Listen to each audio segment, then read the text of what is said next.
environmental impacts. They do not have adverse environmental impacts on the environment. And in this regard, therefore, the responsibility is extended to post-consumer level, to that time when you give the waste service provider.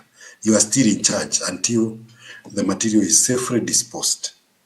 And you're supposed to cater for all the costs of making sure that the waste is removed from the environment. And so in this regard, what we have now is, of course, the statement, as I have shown you in section 13, is quite simple. It doesn't say much. But you have to actualize every word, what it means and what the process is. And so you have seen that, number one, it is now mandatory. So who made it mandatory? It was a legislation done by the ministry. So you can see from on my left, or your left, is what we call the policy. We have a policy in place to demand for extended producer responsibility, which is integrated in the Sustainable Waste Management Policy 2021 and the Sustainable Waste Management Act of 2022. And so, who implements environmental policies in Kenya and legislation in Kenya? It is NEMA. And so, NEMA is expected to know who are the producers and what are they introducing into the markets, and the producer responsibility organizations, because some is they establish a producer responsibility organization. The other issue is where the materials will be collected, what we call the material recovery facilities or collection points, and where the material will go, the recycling plants, and even final disposal, the landfill.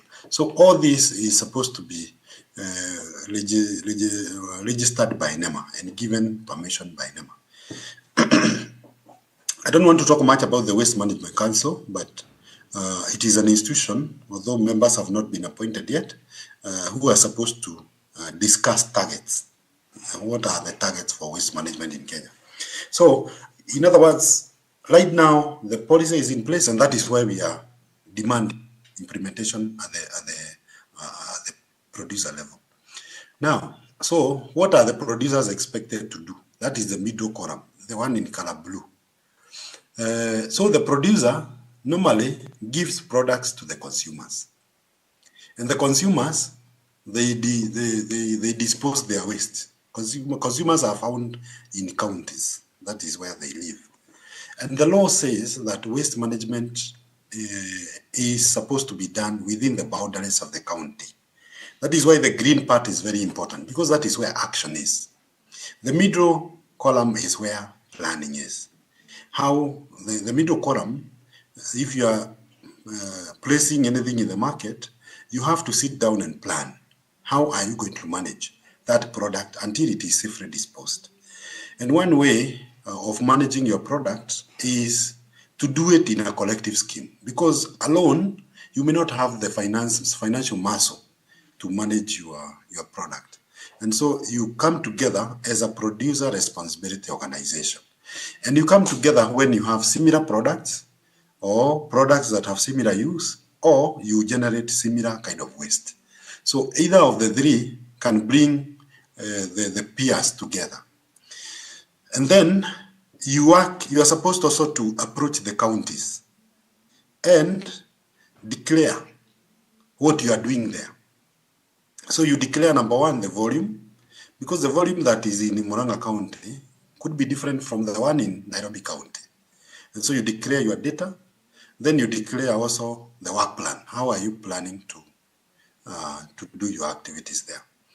And one of the items that we have included in this model is that anybody who offers a service in collecting the waste from the environment and giving it back to the producer or the PRO, they are supposed to be compensated. They are supposed to be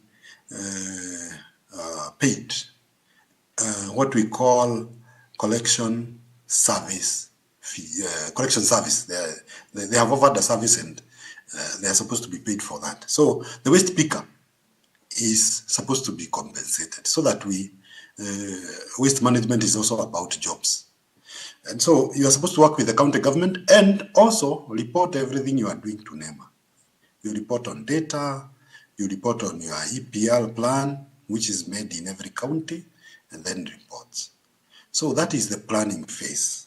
And that is very important because it is the one that will enable you to work on the ground. You know, failure to plan is also planning to fail. So you must prove to NEMA that you have planned well. And then when you go to county, the county is about collection. It's about where you collect, and you do waste collection and transportation. You interact with waste pickers. You interact with material recovery facilities, collection points. The material recovery facility and collection points are very important because those are the established points or facilities that handle waste. A waste picker, there are so many. You need to go to where they deposit their waste, and that is where you are supposed to operate from as an EPR scheme. And then from the collection point, the material should go either to a recycling plant or to a landfill or to an incinerator, and then it is safely disposed. So what the EPR is about is you have to make sure that this system works. This is now an EPR scheme. It's a system where you declare your data to the PRO, you ask them to implement your obligations, and then you pay. You pay for that collection, transportation, and safe disposal. So generally, that is how the EPR scheme is supposed to work. And there is also money flow to the county. If they are giving you volumes, then you pay. The same case with the collection points, the waste pickers, they give you volumes, you pay.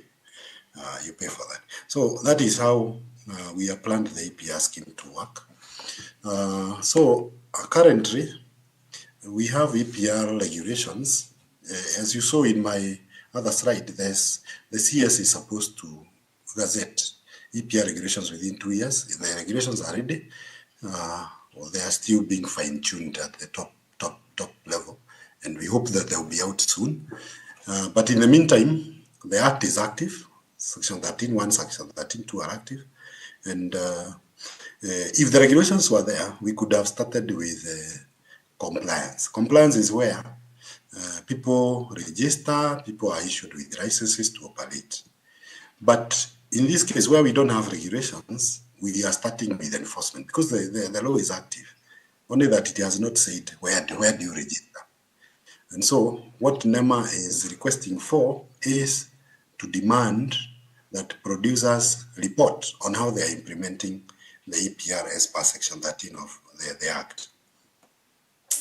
Now, why are we not waiting for regulations? Because somebody may be quick to accuse NEMA that, hey, NEMA, you are so fast this time, you should have waited for the regulation. The reason why we are doing this is because this is not the first time we are implementing EPR in Kenya. We have been doing it since 2018 without legislation. We had two companies that were doing that. One is called Petco, and the other one was called Kepler. And you can see they managed to remove a lot of waste from the environment. Petco did 30,000 tons of PET, and then Kepler did 9,000 tons. But we realized that we have more volumes than this in the environment. But guys were refusing to join because there was no law that required them that required mandatory EPR. And so they reported this to the ministry, and they asked, Ministry, can you deal with these joyriders so that they are not there? And that is why the Act passed by Parliament established mandatory EPR for producers in Section 13. And so everybody must demonstrate compliance to Section 13 of the Act. Now, so where have we placed EPR? EPR is we have to look at waste flow. How does waste flow? Waste comes from a waste generator, then it is transported from the waste provider to a material recovery facility or to a composting facility. And then it may go for incineration, recycling, landfill, and the recovered material can be made into new products that goes back to the waste generator. But for EPR, it doesn't involve organic waste. So organic waste will go to the composting facility, and it is not part of EPR. So, the EPR will operate at the yellow area, the collection point.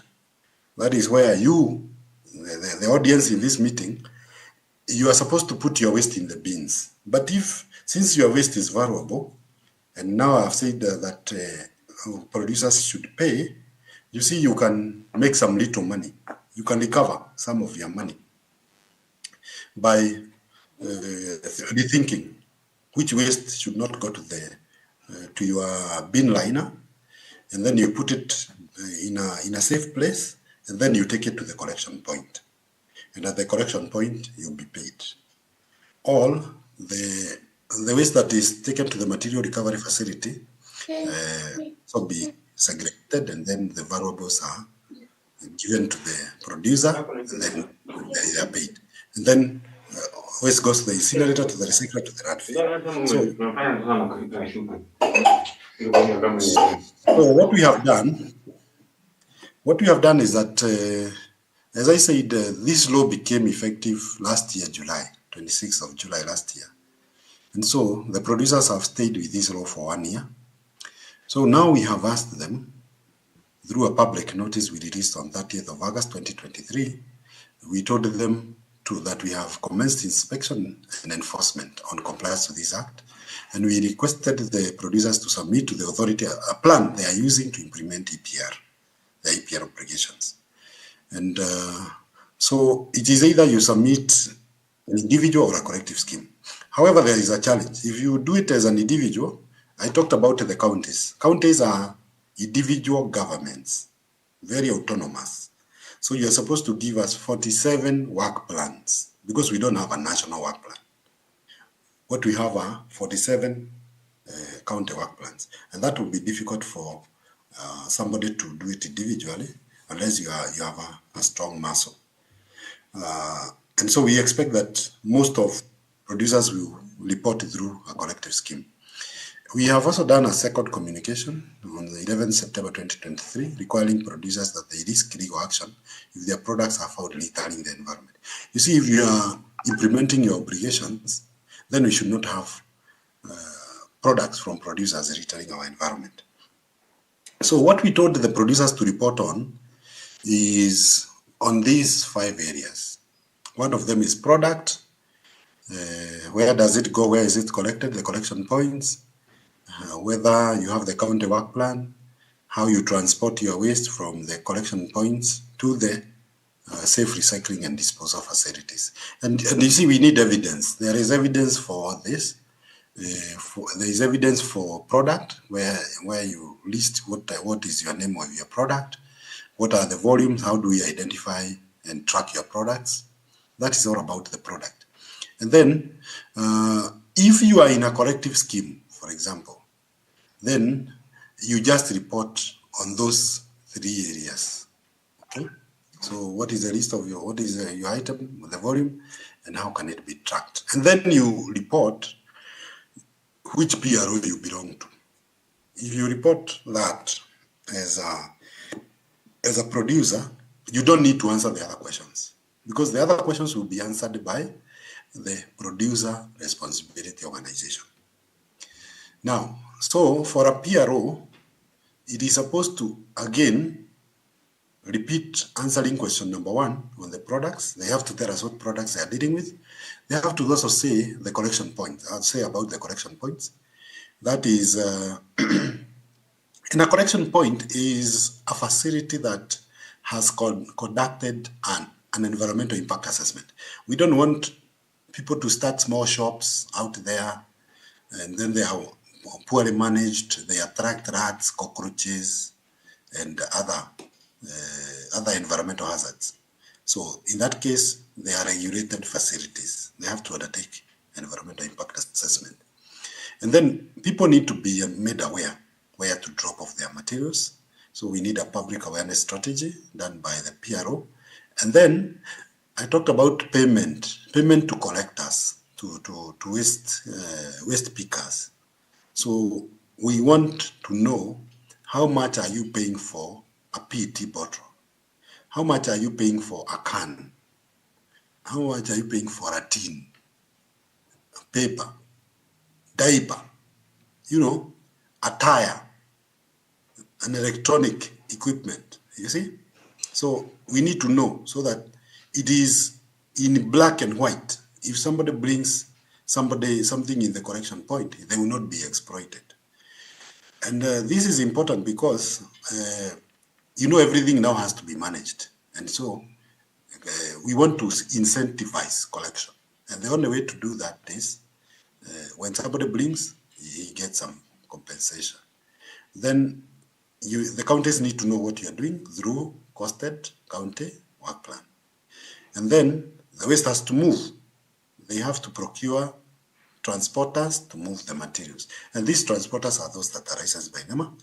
And then finally, we want to know where the waste is going. It could either be going to the dump site, there is no problem. It could be going to the recyclers.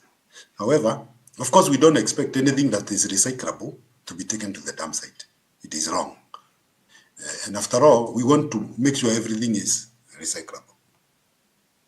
So in that case, therefore, you can see there will be these kind of payments by producers, what we call the EPR fees. And these EPR fees, I have said, they are going to pay the waste generator who segregates the valuables and decides to take it to the collection point, or a waste picker. They are supposed to be paid EPR fees. Okay? And then the material recovery facility, there is that aggregation of materials so that they are in huge volumes. Collection point is the same because they have come from the collectors and pickers. And then you are supposed to transport the materials to the next level of processing. And so if you have recyclable materials, then you see you can sell, the EPR scheme can sell and make revenue so that it helps to subsidize the EPR fees paid by producers. But if your product is destined for incinerator or landfill, then you pay more because your material is not attractive to the recycler, and so you are not making any money, so you carry the whole burden by yourself. So that is how the EPR fees are supposed to flow. Now, we have given the producers 2 months to give us the plan, and this is ending this weekend. And there are penalties. If any person who contravenes, who is not a member of an EPR scheme, we will start prosecuting them because they are the ones who are polluting our environment. So we are now joining the dots. So we will accuse you for not complying with Section 13, and then we will accuse you for polluting the environment using another, like the waste management regulations of 2006. Now, so what is going to happen at the end of this week? I've told you what is expected from the producers. Then what is expected from us as NEMA from next week? We intend to continue implementing EPR, but in 3 phases. We have phase 1, phase 2, and phase 3. I have not given dates for this. It is broad enough. So what we'll be focusing on is phase 1 is to eliminate joyriding. Those people who don't want to join, to be in EPR schemes, they have to be prosecuted. We have to eliminate that. Everybody must pay for pollution. The polluter pay principle should work. And then number 2, we will be focusing on systems development. We will be interrogating the systems that have been put in place by the producers, by the PROs, and make sure that they are working. So we must see waste moving to the collection points, moving to the material recovery facilities, moving to the dump sites, moving to incinerators, moving to recyclers. Systems, they must be working. And systems also include, if anybody decides not to pay the EPR scheme, then we will take action immediately.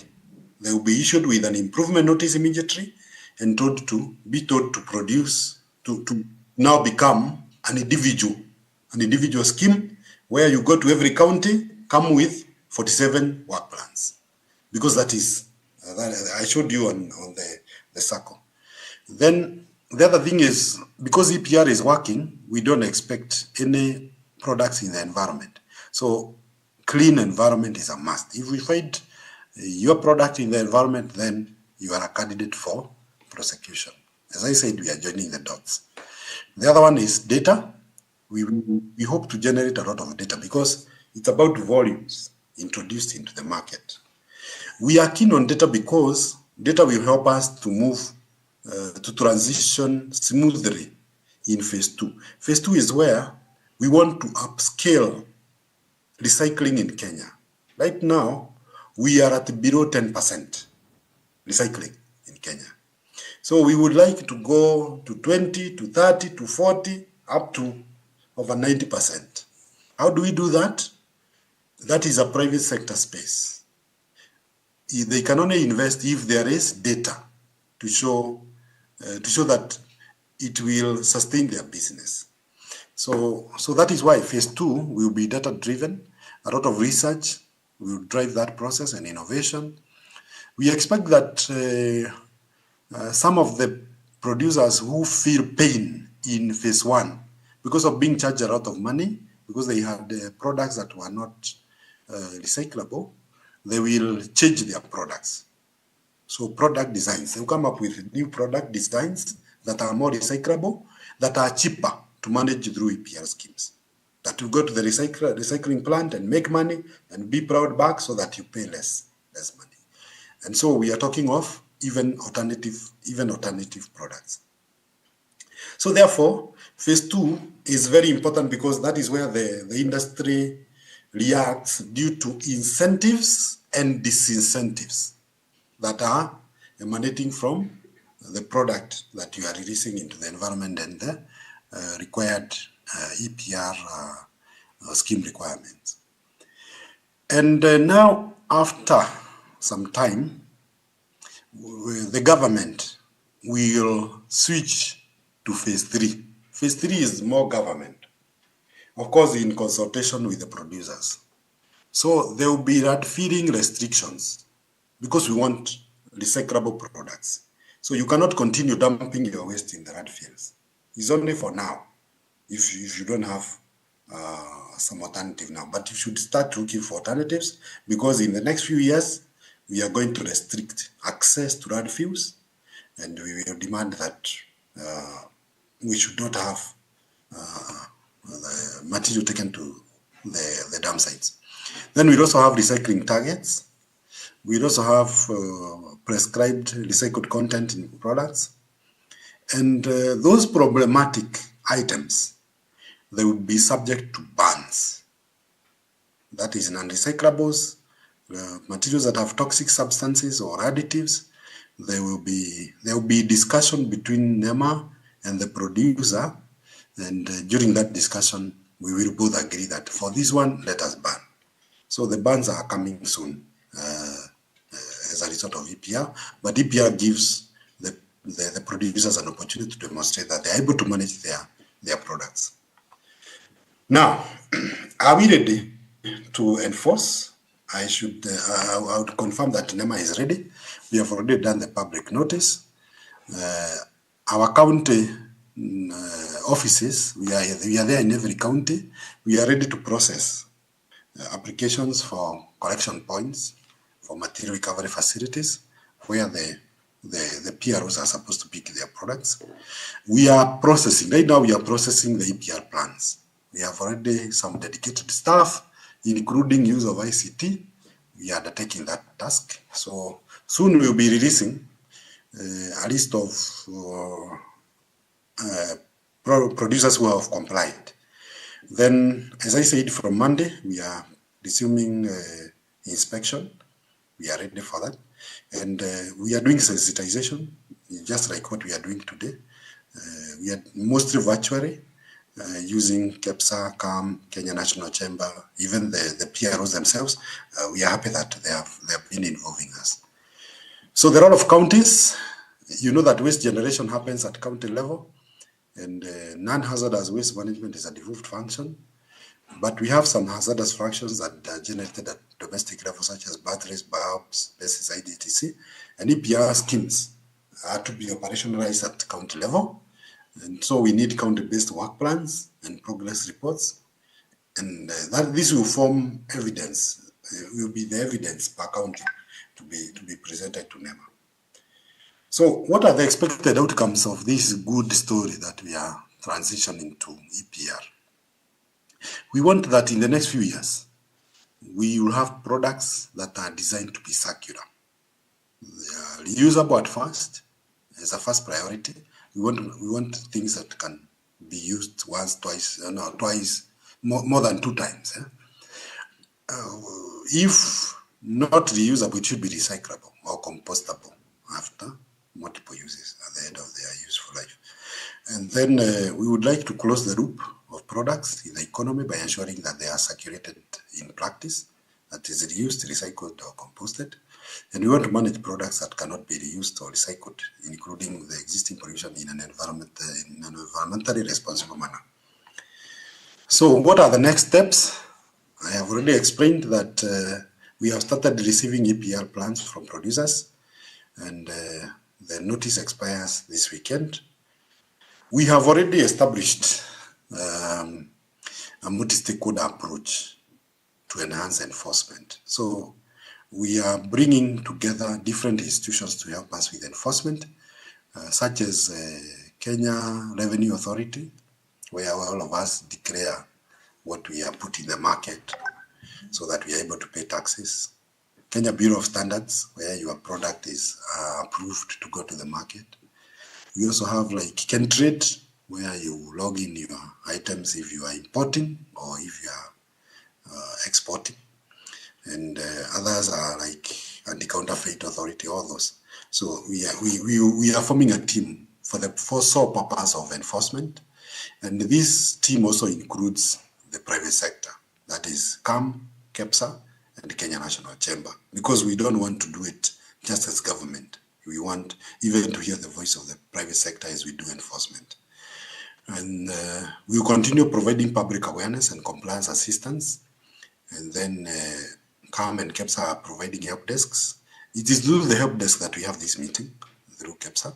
And then we will publicize compliant producers on the website, and we will commence enforcement of littering by producers. Thank you very much for listening. Better clap, please. And now I know we have a lot of questions incoming, so we shall immediately move to Q&A so that we let Daktari go at once. So Iona, if you could help me with the microphones. Q&As. Anyone question? Yes, please.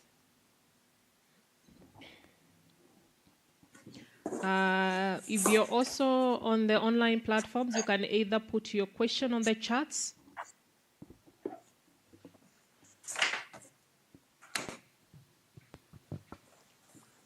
Is it on? Yeah, okay. Morning. Gontai Eric is my name. Just a minute. Daktari, can you hear the questions? Very well. Okay, proceed. Daktari, this is Gontai Eric. I do represent Tabomabo, in full Takabora Maishabora. My question will focus on the modeling for EPR implementation. We have seen a lot of focus on the side of recycling based on phase 1 to phase 3. My question goes back to the people at the bottom, the actors who make this waste move from point A to point B. That is the waste pickers, both at the landfill and also in our streets.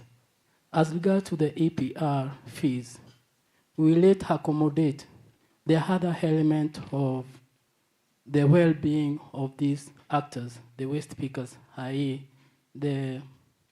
what we call the health issues, for them to be able to cater for the health issues, for them to be able to cater for the rentals, the daily operation challenges that they face outside their workstations. Thank you. Thank you very much. How many do you want to take at a go? Dr. Ayub? Take like 5. Okay. Take 5. Okay. Please stand up when you're asking your take question 5. so the camera can capture you. Okay, good morning. My name is BG. I'm representing a plastics recycler called Dawn to Glow. I have 3 questions, so unfortunately I'll take up 3 of the 5. I'm also excited by the prospect of cracking the whip on joyriders, but I have a couple of questions. First, on the role of the regulator and the pricing data. So you're asking people to tell you what they've paid to recycle a certain item. In other sectors, we see that this data is normally used to then feed into the guidelines and the tariff systems for various charges, so that there is at least some kind of price discovery mechanism that can be fair for all the actors. Because people will not invest in counties which are exorbitantly charging whatever they want on your waste, or collectors are charging whatever. So that is a question on how that pricing data is going to be used in terms of a regulatory framework. The other question is on, again, to the point of my colleague here, the overlap between phase 1 and phase 2. Of course, again, this has been a long-running issue, but there are other incentives that could be implemented to incentivize rapid adoption of these practices by various stakeholders. For example, the 0 rating of technologies for the producers. Is that something that is being considered? Capacity building and knowledge transfer and exchange between us and other African countries so that we can learn on best practices. And even support from the universities and technical institutions in terms of building knowledge and best practices within the local workforce so that we can stimulate entrepreneurship and innovation. So in terms of that overlap between phase 1 and phase 2, I think there's some other support mechanisms that maybe we can hear from NEMA that by the EPR guidelines, given the risks involved in managing that waste, is it just because they're under the EIA framework, or is there another point there? Thank you. Thank you very much. At the back. Back first, and then here. Okay. Hello, my name is Rupert Lipton. I'm a UK-trained barrister, and because you're probably wondering, I've been living and working in Nairobi for 5 years. So I guess I bring a little bit of an outsider's perspective, and as you probably understand, in the UK, the idea of recycling and the law around recycling has similar problems, maybe is a little bit further down the road.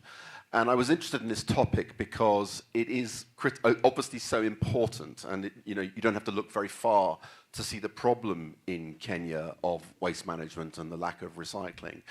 But as a legal consultant, I have clients who are extremely alarmed by what they've seen, particularly NEMA's notice from the end of August. And Dr. Ayube, I can sort of detect that when you're thinking about your enforcement of the law, you're thinking about the obvious candidates, the mass producers of food and food packaging and nappies and problem categories. But I would ask you this: what would you recommend to, for example, a Mabati manufacturer or perhaps importer who, let's say, is manufacturing high quality galvanized Mabati? Could be plastic, maybe not PET. But the point is this: their products will go into the market. It's the only product they produce, and it will be used for 10, 20, 30 years. It's in its initial application. As we know, the likelihood of that product then being left lying around and not being used by somebody else is minimal. And yet, this organization, according to the NEMA notice, is being expected either to report on the collective scheme that they're a part of. Well, here's the news: there isn't such a scheme for their product. Why would there be? Or they're expected to answer an exhaustive list of questions and, as you say, come up with a work plan for 47 counties. And my concern is that such a company, and there will be tens of thousands, maybe more, throw their hands up in the air and say, this is impossible, we'll do nothing, we'll wait until such a time that somebody comes, NEMA comes knocking, and then we'll cross the bridge at that time. So I suppose that's my question.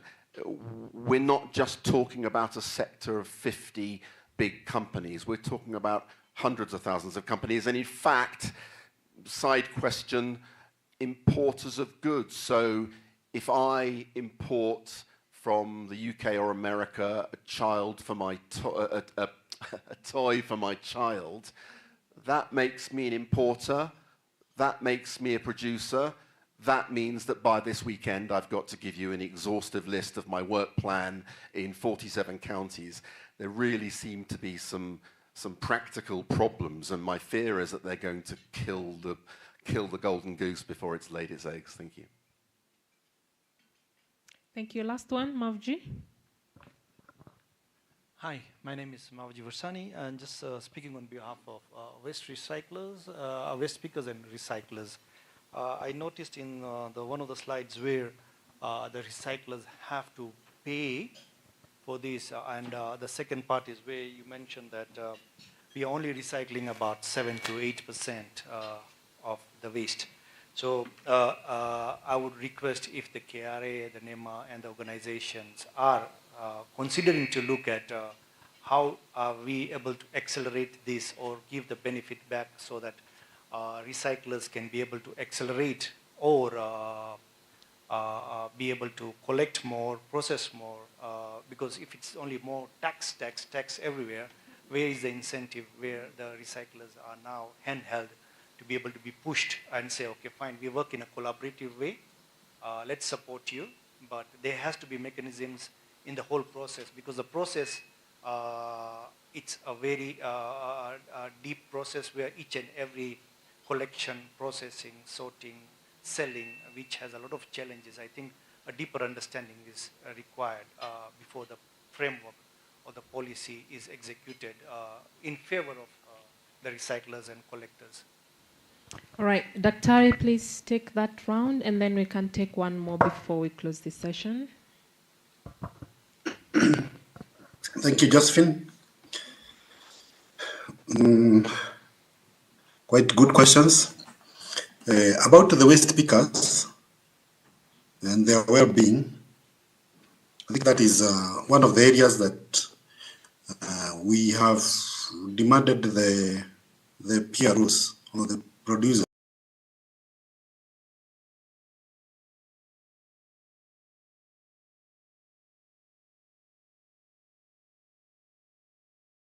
for now is proof that there is some compensation.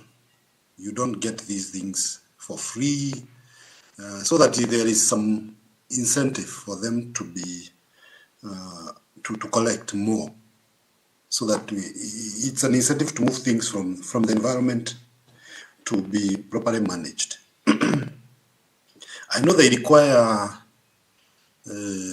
PPEs, and I hope that will be one of the packages that will be offered by the individual or collective schemes.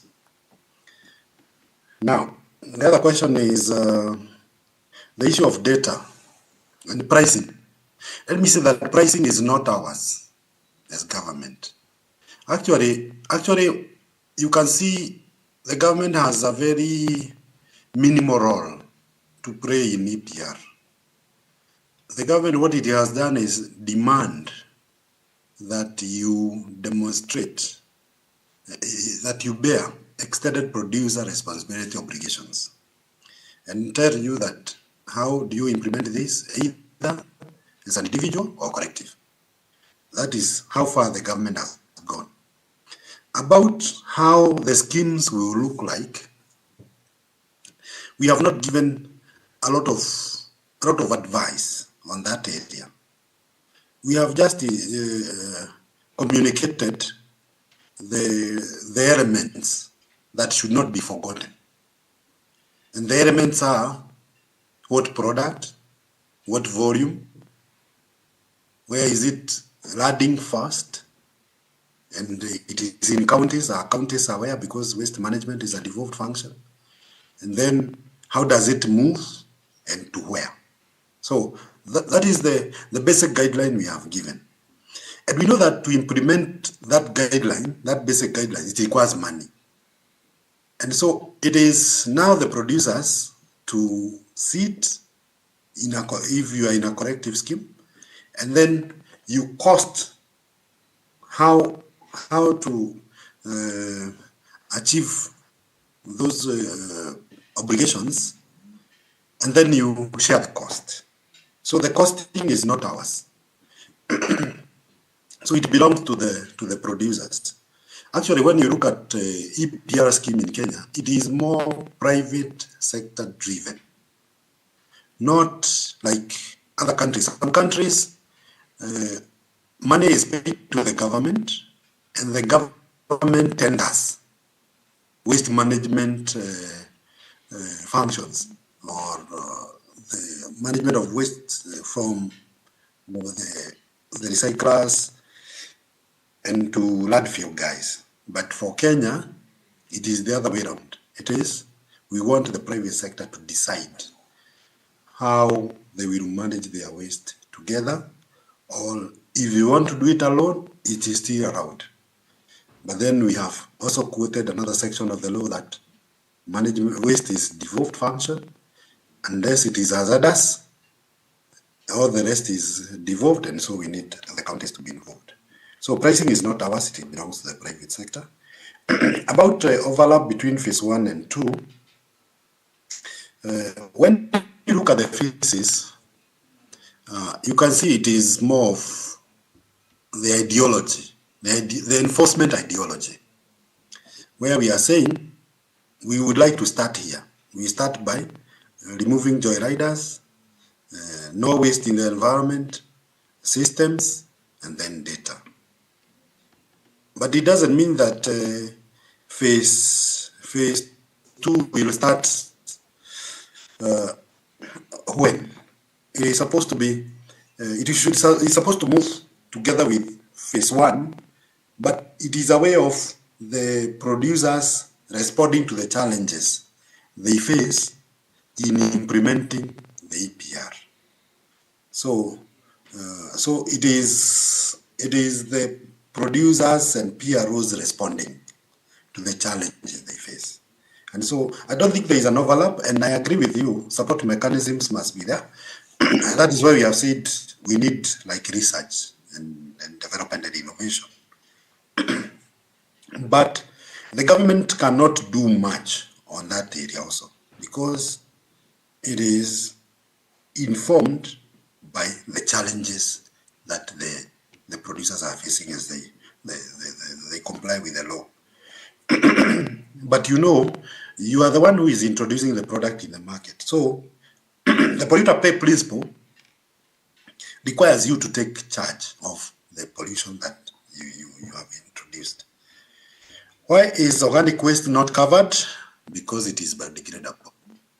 It is not a challenge so far. Of course, we have a lot, but it doesn't have toxic chemicals. It doesn't have additives. It doesn't have problematic polymers. It is easy to manage organic waste, and our biological cycles are really handling that. Now, there is this issue of companies that they were caught unawares. The law has been there for 1 year. We are just asking, what have you been doing? If you have not done anything, show us that you start doing. It is as easy as that. You could be zero, but I want to move on. So how do you want to move on from now? So we are not expecting that we will face resistance, because it is clear the polluter pay principle is an old principle. Now there is some further guidance on how to implement the polluter pay principle. If you have done nothing, just say it, you will not be penalized. But from now on, you need to tell NEMA how you want to move on. And it is very clear you have been given the methodology to proceed with implementing the EPR. Importers of goods, they are producers. As I said, they may have done nothing, but we cannot continue with nothing. The polluter must pay from now on. That is the key message that we are sending to everybody. So reporting to NEMA of a figure of 0 is okay for now. But moving forward, we cannot accept zeros. And so we are going for those with 0 so that they can declare something. They must declare they will be responsible for their waste. Now, the issue of recyclers, how to accelerate recycling. Yes, we appreciate that we are at a very minimal recycling rate in Kenya. And we hope that because of the data that is being generated, the existing recyclers will know where the products are and they can go for them. At the same time, we intend that the data that we generate will attract more recyclers. I agree the government will need also to give incentives to the private sector so that when they come to invest, at least their costs are also minimized. Thank you. Thank you very much. So if we could just take one more round so that we include people on the online platform. So I have a few questions. Raju Bade from, not indicated from where, the question is, the data required is quite detailed and our concern is how safe is the data we submit to NEMA and the PROs? What is the chance of leakage of data? Joseph Kimemia, the EPR fees are likely to be passed to the consumer. What are the safeguards of the consumers for the consumers? Elizabeth Odipo, how will NEMA handle hazardous chemicals and e-waste management after the 2 months notice, having in mind their respective PRO are not yet approved? Are we supposed to do work plan for this waste individually? Then Tushar Mehta, if a company has multiple plants producing different types of products, does it need to give the plan for each plant, or the EPR plan is to be one combining operations in all plants? And then Nelson Lumire, if any producer submits an EPR plan as an individual, is there any fee to be paid to NEMA? Now, I don't know if anybody wanted to ask a question here, but it's not covered there. I can only have 2 from the audience, and then we close with Daktari so that we go to the next speaker. Thank you very much. My name is Jane Wangare from Bamburi Cement, and thank you very much, Daktari, for the comprehensive presentation. I just have a quick question in regards to the Schedule 1 on the waste that is listed, covered under the EPR regulation. I noticed that there's quite a bit, because Bamburi, and probably now that I have the mic, I'll have the opportunity to just give a brief of what Bamburi does in terms of waste management. We've been doing this for well over 10 years, and there's clearly some of the waste that we've been handling on behalf of different companies that is not included in this Schedule 1. So my question to Daktari is, I know this is still is yet to be fully approved, and so is there opportunity for this list to be expanded so that then we cover all types of waste that is being generated in the industry today, or is this the first phase and probably we see more of this coming on later on? And as I promised, so Bamburi, and an arm we call Geocycle, we've been offering waste management services for the last, as I said, maybe about 14, 15 years. So where we take up waste that is not recyclable. So we, in the value chain, in terms of waste management hierarchy, we go above incineration and as well as above landfill and other non-recommended waste handling processes. We call it co-processing, and the reason we say it's more superior to the likes of incineration is because we put it in our system, our clinker manufacturing process, which operates at 1,500 degrees and above. And out of these, we take out minerals as well as energy, recover energy from this waste in our manufacturing process, and nothing goes to landfill. So the waste is then forms part of our product. So nothing goes to landfill, and therefore that is why we are considered to be above incineration. So we are already in conversations with some of the PROs, Park Pro, K-Pro, so that then they can get into contracts with us to be able to offer the waste management services for material that we cannot be able to recycle. So I'll be happy to have those conversations maybe on the side. Thank you. Thank you very much. I think then we can take those questions, Daktari, and close this session.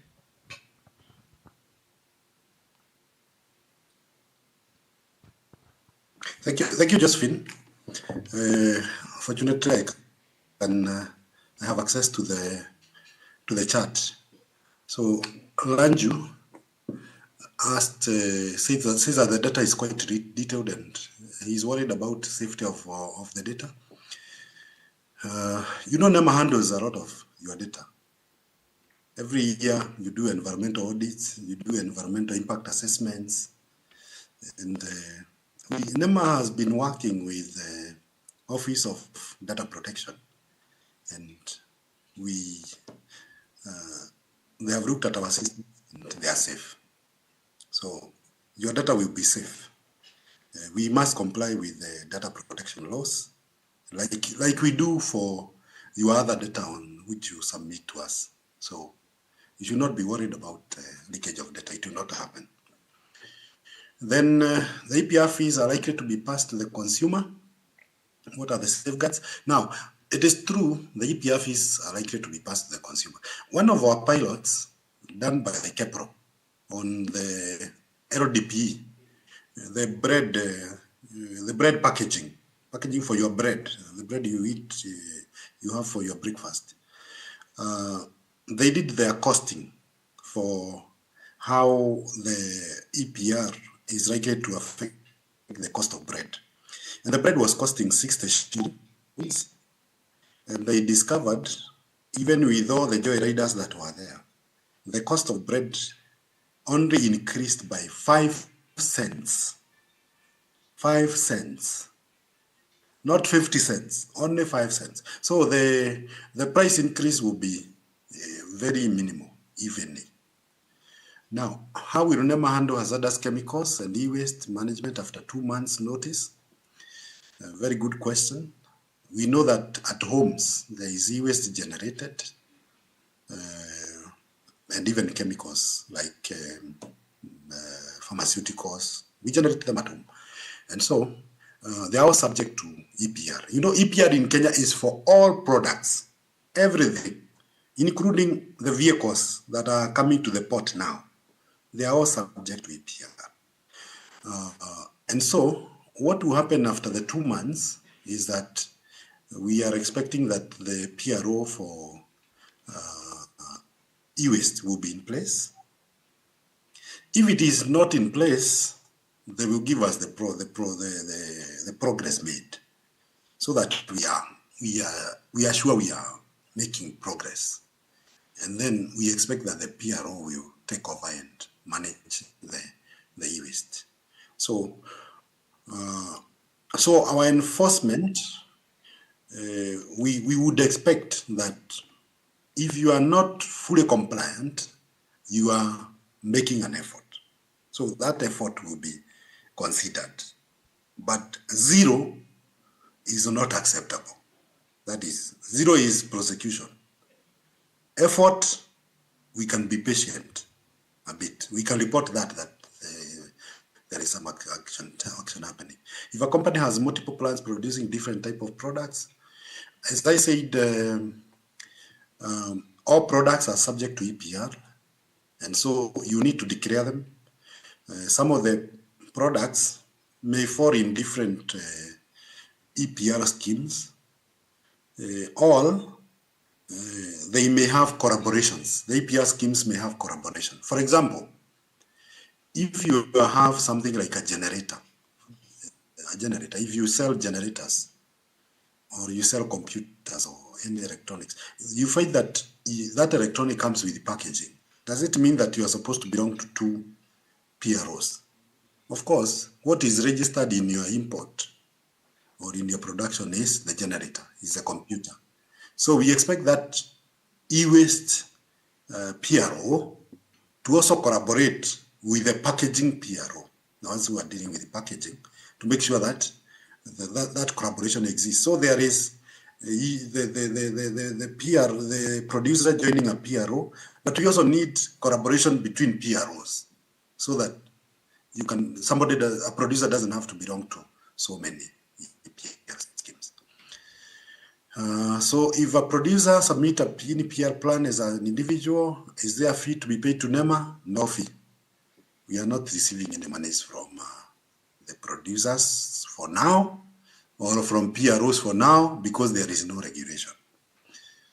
Then when extended producer responsibility programs are implemented, there can be concerns about EPR fees and cost passed to the consumers. I've responded to that one. So if I import some toys for my child via DHL, do you expect me to register?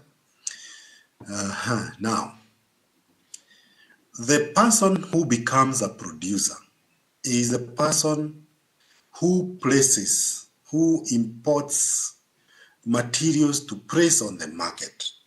If it is for your child, you are not placing it in the market. But whoever sold to you is the one who is a producer. So this law is for those who put things on the market, not us consumers. So DHL could be a producer if they are registered as the ones who are placing things on the Kenyan market. Now, the other one is NEMA notice, the estimated volumes, quantity introduced to the market. Do we need to give estimated volumes of the current financial year? Yes, we want you to give us volumes for the government financial year, which runs from July to June. That is the one that we are talking about. Now, what volumes are you declaring? We would expect that if you are we would wish that you make it clear what is packaging, what is non-packaging, so that we are clear what is not subject to APR. Okay, so that we can get to know. NEMA is not interested with what you pay as EPR fee. We are just interested to know what is it. But then when you go to your EPR scheme, you'll be able to explain what is to be charged EPR fees and what is not to be charged. The last question from Baburi is, thank you, Baburi, because you are a good incinerator. And I am sure it will come in handy to manage our non-recyclables.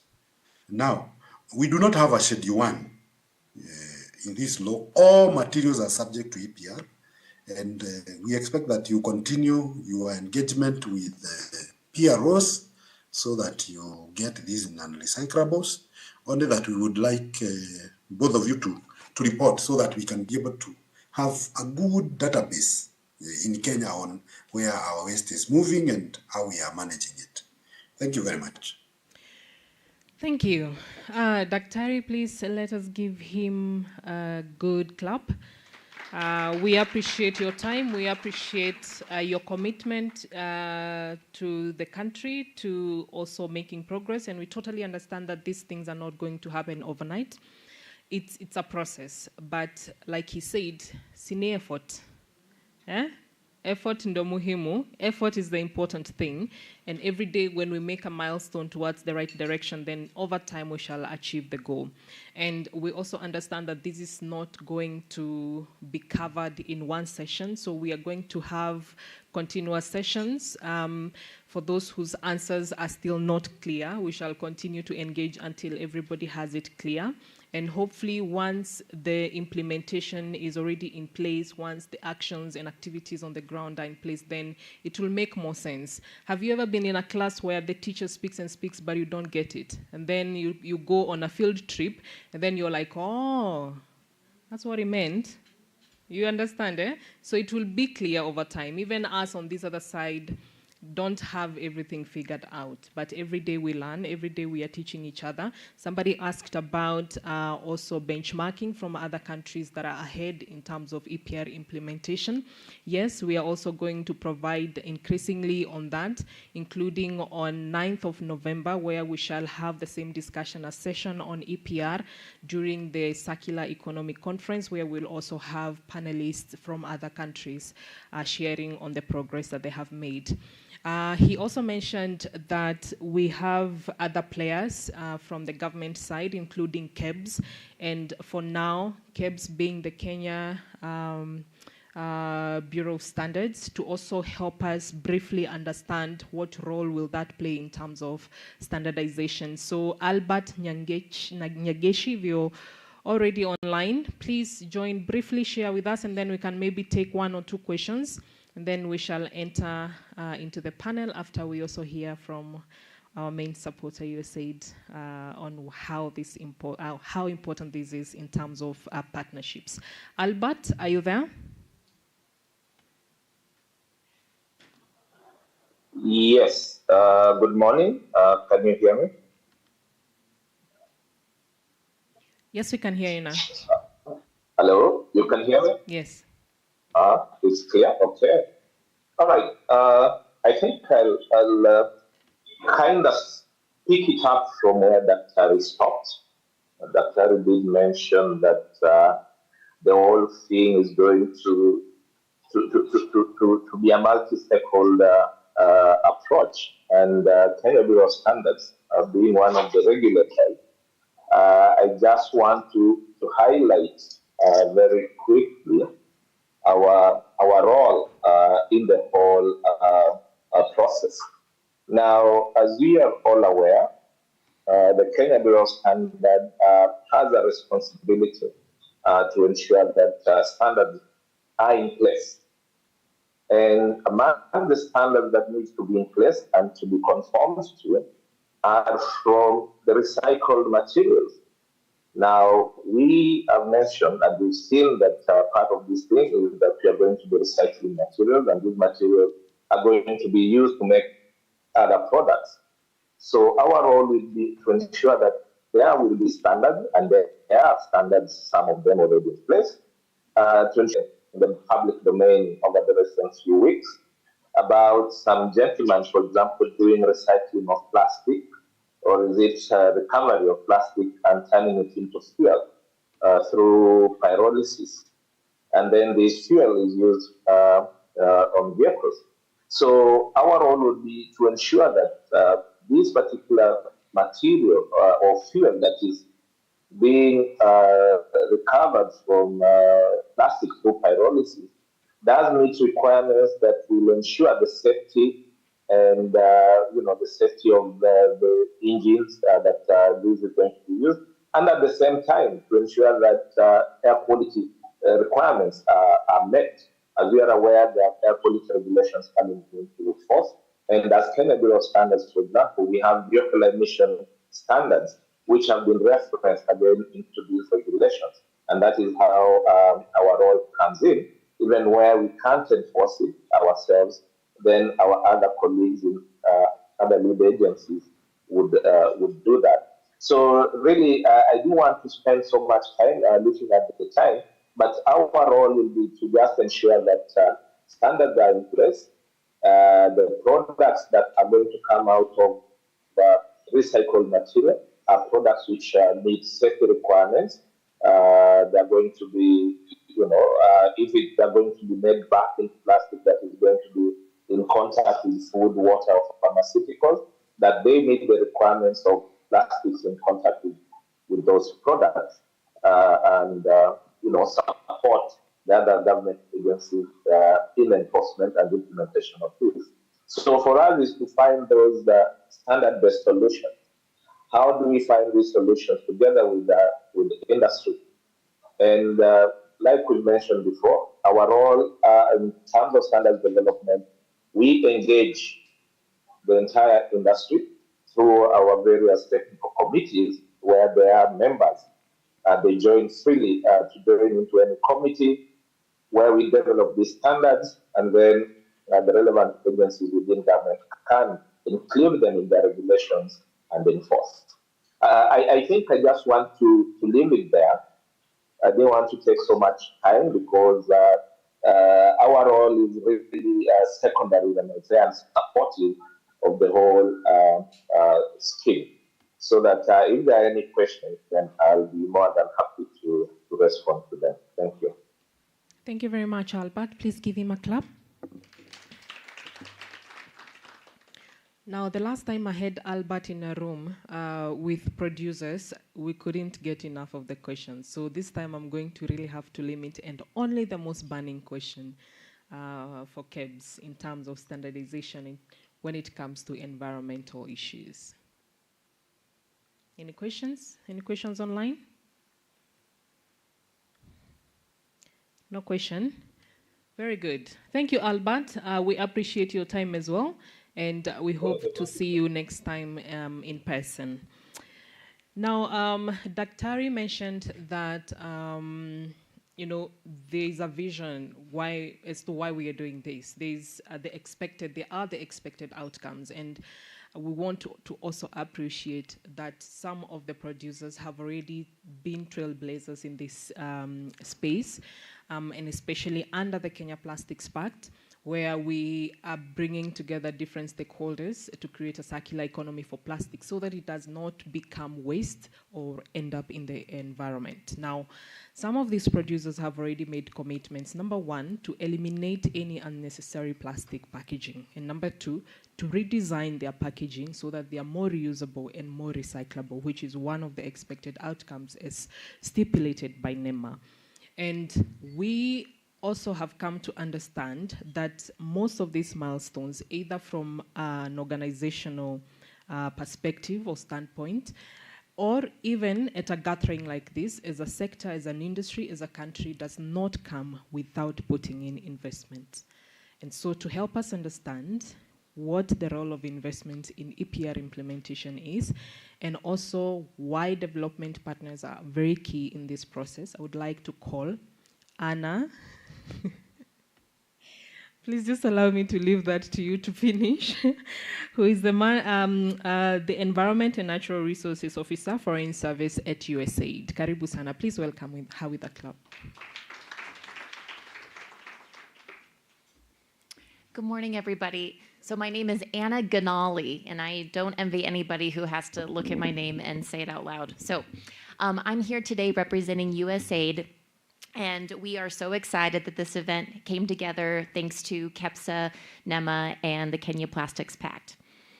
So it was last summer that USAID launched its Save Our Seas initiative, and Kenya was one of only 14 USAID missions selected to participate. Under this initiative, USAID is supporting the implementation of Kenya's plastic policies, notably this EPR regulation, awareness raising, and private sector partnerships through 4 current activities. Given the importance of Kenya's new EPR regulation and the potential impact that it could have in advancing Kenya's circular economy, USAID wanted to find ways to support and implement this critical regulation. So that's why we're really excited in August to launch this new activity. So this is the Plastics Producer Responsibility Program, and through it, KEPSA is going to create clear guidance for establishing PROs. They're going to strengthen the institutional capacity of the Kenya Plastics Pact, which plays such a vital role in this sector. And lastly, they're going to sensitize the private sector on EPR compliance, which is, this last component is why we are all here today. The only way that this new EPR regulation will tangibly impact the amount of plastic pollution flowing into our oceans is if it's actually adopted by the private sector. So this workshop is a first step to doing exactly that. Here we hope to engage and sensitize the private sector to comply with EPR, but then over the course of this next year through this activity, KEPSA will be leading more sensitizations with the private sector, and they're going to create a knowledge portal on NEMA's website where any Kenyan company could go to easily be guided on EPR. And then I just wanted to end by saying, as we gather here, I want to encourage all of us to remember that EPR compliance is more than just a legal requirement. It is a moral obligation. It's an investment in a cleaner, healthier future, and it's an opportunity for Kenya to lead by example to show how business and environmental conservation can go hand in hand. So I urge all of us here to embrace this challenge, to not see this just as a burden, but as an opportunity for growth and positive change. Let's collaborate with KEPSA, learn from one another, and leverage the collective expertise in this room here to navigate the complexities of this compliance. Thank you so much. Let me express my gratitude once again to all of our partners, KEPSA, especially Ebenezer Amadi, our wonderful program manager. And thank you to Nema and Dr. Macharia. Thank you for being in the hot seat and fielding so many big questions, and the Kenya Plastics Pact. Let's work pamoja to make Kenya a shining example of environmental responsibility and sustainable business practices. Thank you.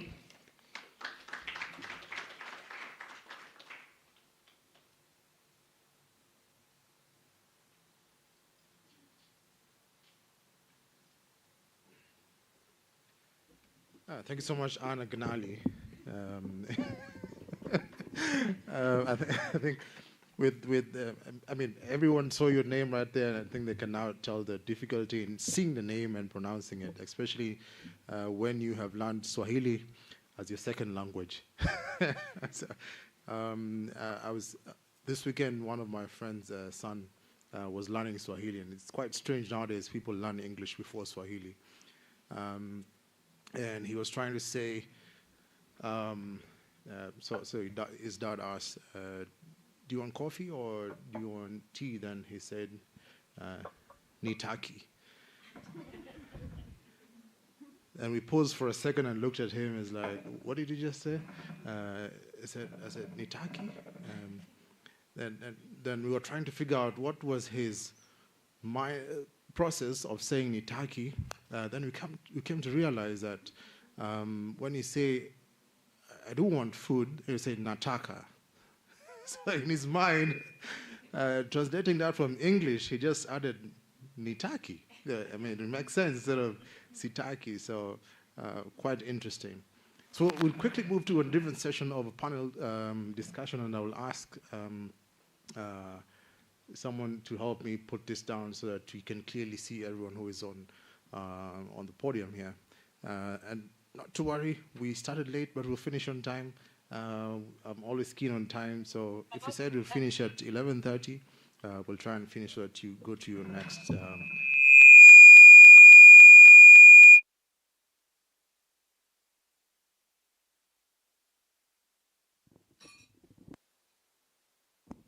Okay.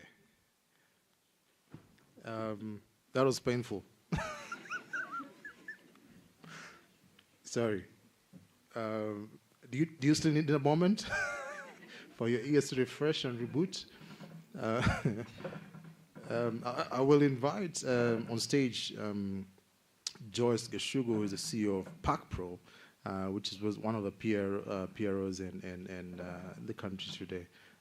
Joyce, I see you're seated very far, so I'll ask you to come to the podium today. Let's appreciate Madam Joyce, who's here with us today. Our next panelist is Miriam Bomet, who is the Deputy Head Policy, Research and Advocacy at Kenya Association of Manufacturers, who are our great partners, who we began with looking at that time it was not called KEPRO. It had a different name. It evolved. She will tell us the story later. Let's appreciate Madam Miriam Bomet being us here today. I also want to, not to invite to the podium, but she's online, Faith Ngige, who is the coordinator of Climate Business Information Network at the Kenya Private Sector Alliance. You can also appreciate her. She's online, she'll be answering the questions. And last but not least, we have Mavji Vasani, who is the CEO of Vince Plastics, one of the recyclers in the country. Karibu sana, Mavji. Sorry. I said last but not least, but sorry. let's also put our hands together for Enid Kirui, who's a Regulatory and Policy Affairs Manager at L'Oreal East Africa. Asante sana, karibu. So if you can try and get this off here, that would be great. Awesome, awesome.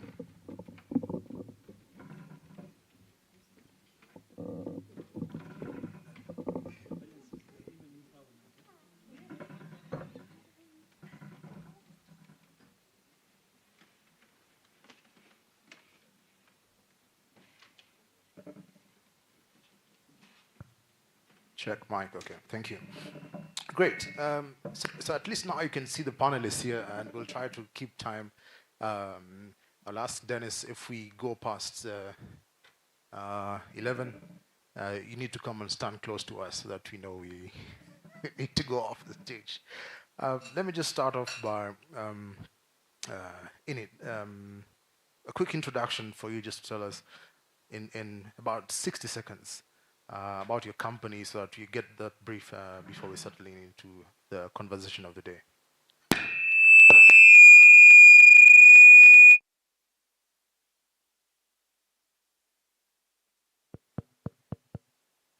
Good morning, everyone, and thank you for this opportunity.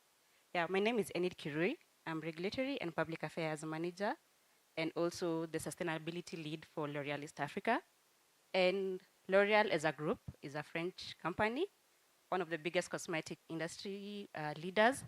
And one of the things in regard to today is that we produce a lot of cosmetic products that we transport across the world.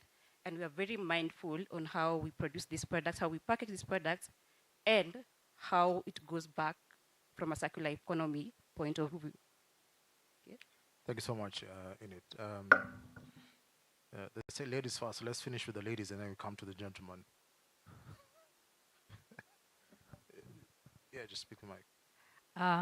So I'm Joyce Geshugi Waweru. I am the Chief Executive Officer of the Packaging Producer Responsibility Organization. We are a PRO handling packaging, now and other materials since the notice was issued, but ideally designed to do packaging. Previously, we went by the name Petco, so some of you might have interacted with us as Petco, where we were only handling PET packaging, but today we handle all packaging material. So thank you. Thank you, Amadi. My name is Miriam Bomet.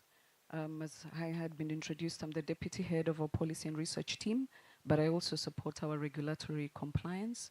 The association is made up of companies who do value addition. Those are manufacturers and, of course, producers who are subject to these EPR requirements.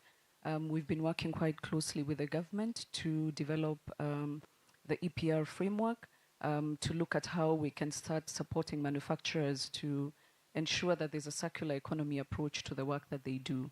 We've also been quite instrumental in the formation of the Producer Responsibility Organization, bringing together the different industries in the different sectors. I think now we have PROs across a number of sectors, as had been indicated by the government team, that all materials mandatorily required to be subjected to EPR. So we now have PROs on packaging, and we've heard from Joyce, and there are other PROs out there. We also have one on hazardous waste in partnership with the Agrochemical Association, so companies have already started joining. We also have the e-waste PRO, as has been indicated earlier, that companies are subject to, electronic waste is subject to the EPR. So we have a PRO that has now been formed known as EPROC. We are also supporting the automotive sector and the textile sector to set up their PROs. So we are trying to support companies to comply with the mandatory law that's already in place. We had gotten the extension of about a year since the EPR, the National Sustainable Waste Management Act, was put into place. So we've been able to bring together companies to help them to comply. But it is a journey. We are continuing to work with government, give them updates, as had been indicated by Dr. Ayub. It's about effort, and I think government is seeing the effort that manufacturers are putting into place to ensure that we are complying with this. Thank you. Thank you so much. And now we come to Faith. Faith, can you hear us? Yes, Amadi, I can hear you. Can you hear me? Yes, clearly. You can continue. Thank you, everyone, and privileged to join you online. My name is Faith Ngige. I work at the Kenya Private Sector Alliance, currently as the coordinator of the Climate Business Information Network. However, I think I've been in the journey of birthing the EPR and circular economy in the country since the year 2018, and therefore really been involved in the formulation of the various policies that have been articulated today. And I appreciate my colleagues, Ebenezer and team, for the opportunity to be in this panel, to be able to share reflections as we turn on from policy to actual implementation. How does this vision look like and how shall we bring it to life? I'm privileged to be in the panel today. Thank you. Thank you so much. And now, last but not least, gentleman, Mavji, a quick introduction.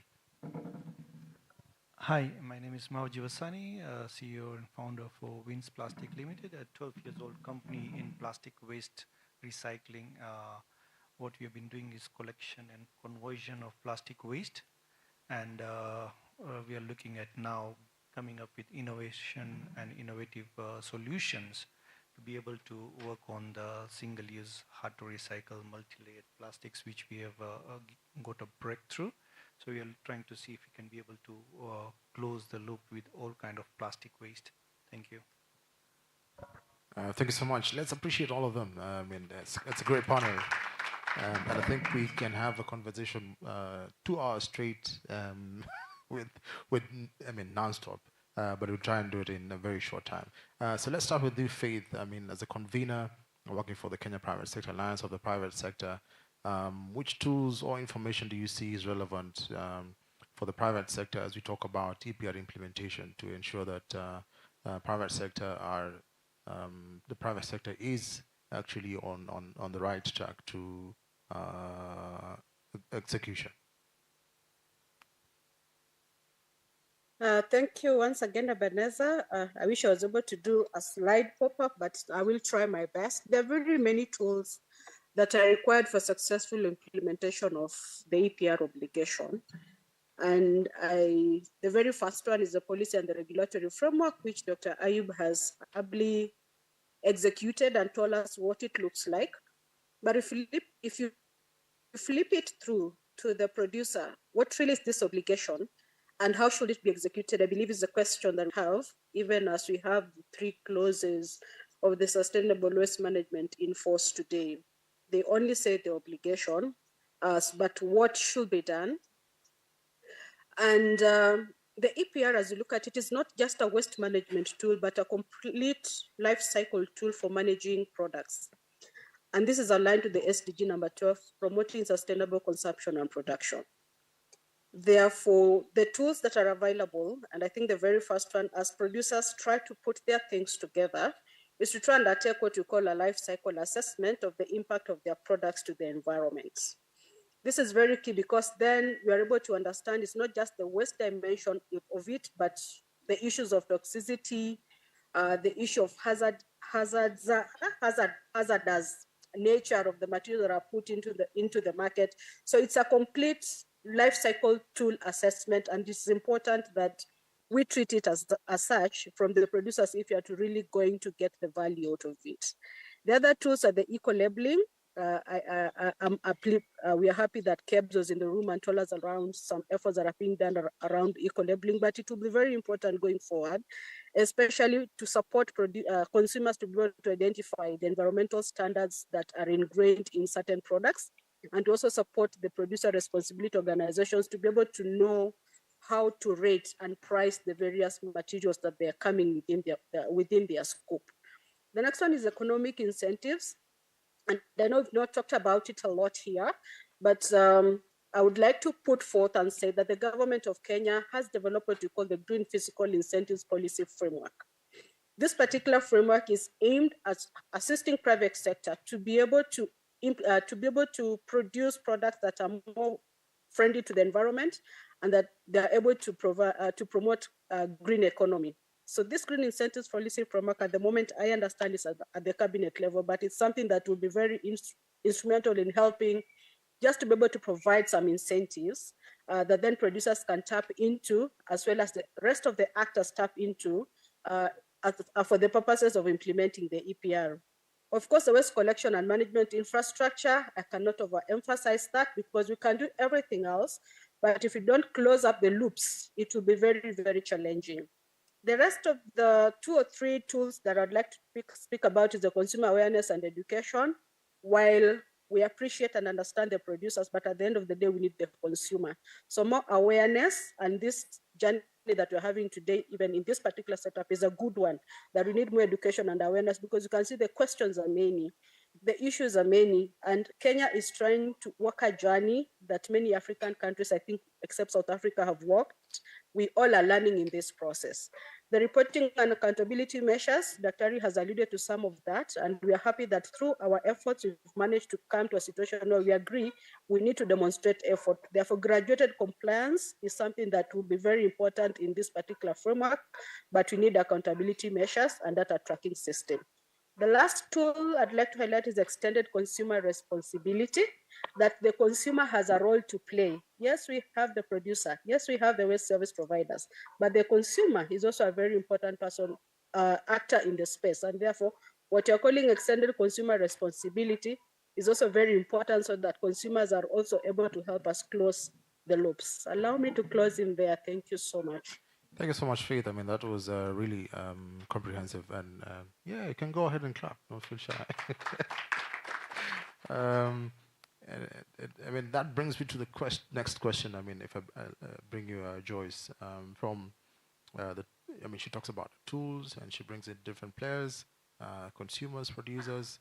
But I'm also thinking about the PRO. So I want to understand from your perspective, from a PRO perspective, how do you see, or what would you call success of implementation of the EPR, EPR system, and how would that look like?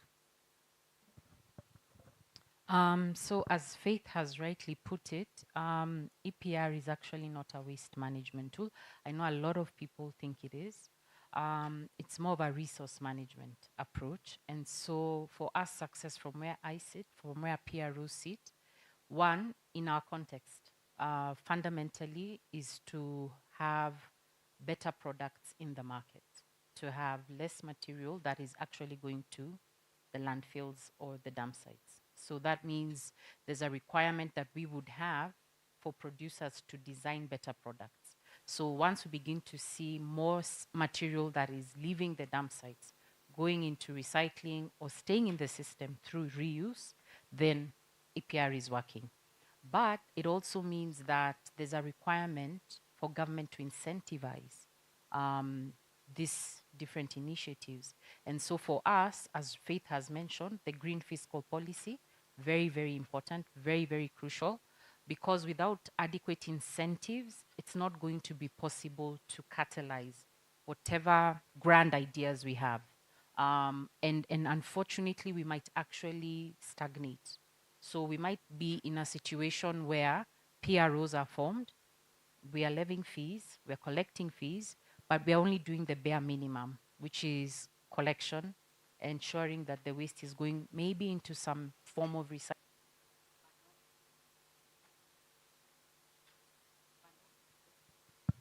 Okay, but not high quality, recycling. And so that is an issue. But importantly, and especially to us as our PRO, is that we see dump site mining, what people typically call scavenging, where the waste pickers are recovering material from the dump site. Or they call it urban mining. Yeah. So for us to see a shift from that and have more people working from more structured facilities, material recovery facilities, material transfer stations, more curbside recycling, then definitely success for us will have been achieved. Nice. I like the point where you talked about, again, you talked about different stakeholders and you also brought in recyclers. Now, I'll come back to the question, let it simmer for a moment in terms of how you work together with recyclers from a PRO, but now Mavji. From recyclers' perspective, what do you see your role in supporting or ensuring that we have success in the execution, and what, again, what challenges do you see as a recycler?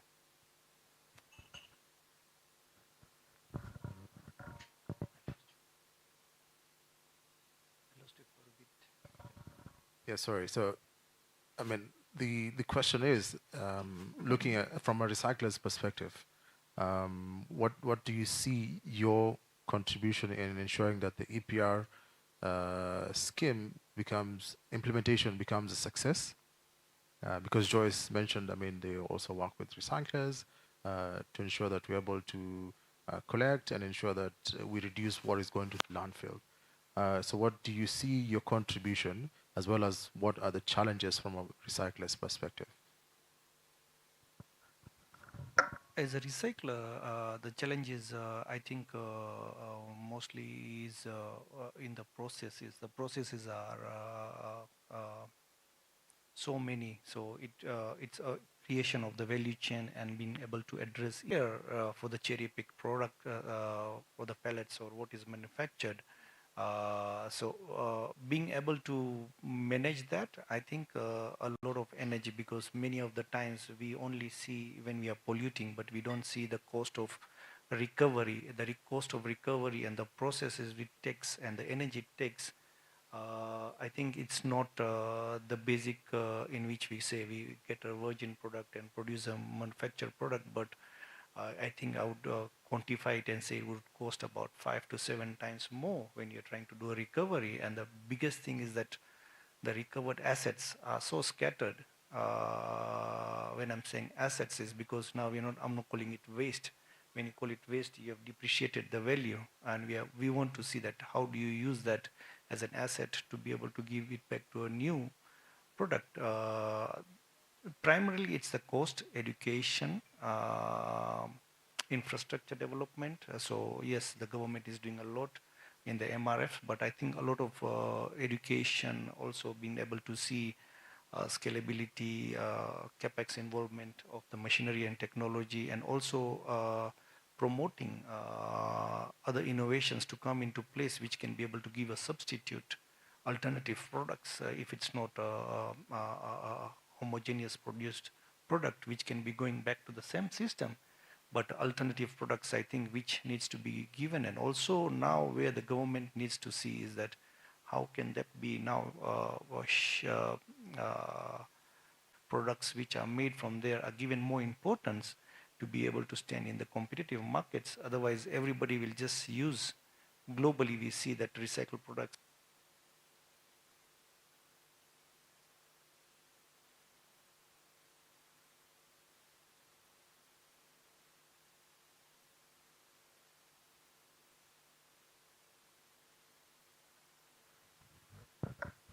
The virgin products will keep on increasing, and if we are trying to reduce that, we need to see how we can be able to come up with the recycled products to a good standard. And to do that capex or the process is very expensive. So it has to be a very collaborative approach in which we want to break down its stages, and incentives can be given to be able to manage that. Thank you so much, Mavji. And I was thinking through it. I mean, when you're talking about EPR implementation, one of the questions that companies ask themselves, how can I be compliant? So I'm interested also to hear from L'Oreal in it. How have you maneuvered the process of being compliant, noting that Dr. Ayub mentioned that the notice lapses this weekend? So take us through your compliance journey and some of the lessons you also in the region. I mean, L'Oreal. I mean, it's in different regions, so you can tell us what probably you're doing in the south, what's happening there, and also on the lessons you're borrowing to the East African region. Thanks, Amadi. I think for L'Oreal, we approach compliance from two aspects, from an internal aspect and now from the external aspect, which is what the government is basically telling us to do. So from an internal process, we have put in places and targets for our own self around the kind of products we produce, what we send out to the markets. So from an innovation point, the kind of, because most of our pollution material is plastic, okay? So basically we have 3 pillars around our innovation when it comes to products that we produce in regards to plastic. So number one, we try and reduce the intensity of our packaging, meaning that we don't want to overpackage the product so that we send something that is overpackaged, like you have products inside more packaging, which the consumer doesn't need. So that's more waste that is not necessary. And then number 2 is that we are doing lightweighting, like for plastics. We don't want to use too much material that isn't necessary. And also when it comes to circularity, we've put target for ourselves saying that by 2030, 100% of our plastics will be either recyclable, like from recycled material, or bio-based. And this by 2025, like at least 50% will be done. And that in Kenya, we've already started with the PET. We're already doing RPET, recycled PET for plastic materials. And then thirdly, but not last, is on the packaging footprint, where we're saying that by 2030, 100% of our plastics will either be reusable, recyclable, or compostable. So that is internally what we're trying to do, so that it makes it easier even for our colleagues in the recycling industry to even take up our products and turn them into more resource back into the loop. And when it comes to the external environment, we don't work alone. We usually try and strive to work with people, of like-minded people. For a quick example, is when KPP was launched in Kenya. I think we were the first people to jump in because we believe in the things that they're trying to preach about around plastic and pollutions. And we've been very active in the working groups, developing the list of problematic materials, plastics, and even coming up with the list. And when EPR came around, we were very fast to jump in and get to join into a PRO, which is basically joining a scheme of like-minded people, and also get it back now, closing. This is basically closing the loop. That we've been able to do our part from an innovation point, from a plastics point, but then we may not have the resource or even the know-how or the mechanism to bring it back. So now that's where we are joining PRO in the hope that all this will be closed and you have a circular economy. Yeah, thank you so much, Enid. I'm interested to hear from Miriam. I know you and I can make a panel for 2 hours, but just want to get a brief in terms of from the Kenya Station manufacturers' perspective, what strategies do you think are working to support the private sector to become compliant, and where do you see the gaps that could be addressed to support? Thank you, Amadi, again. And yeah, for sure, being in this journey of Kenya moving into a circular economy approach has been quite a long journey, but I think quite fruitful in terms of what we are seeing now. So in terms of compliance, just the state of conformity by companies in Kenya, especially producers, manufacturers, we've seen that there are 2 approaches that work. Firstly, of course, the mandatory one, and the second one is collaborative, because there are many strategies out there. In terms of the mandatory one, the history of Kenya around compliance is quite key to mention. One of the things we've seen with companies is that the Kenyan system in terms of supporting compliance by businesses, especially small businesses, micro, has been quite a difficult journey. And why that is because of issues to do with the regulatory environment in Kenya. The regulatory environment of Kenya is quite cumbersome.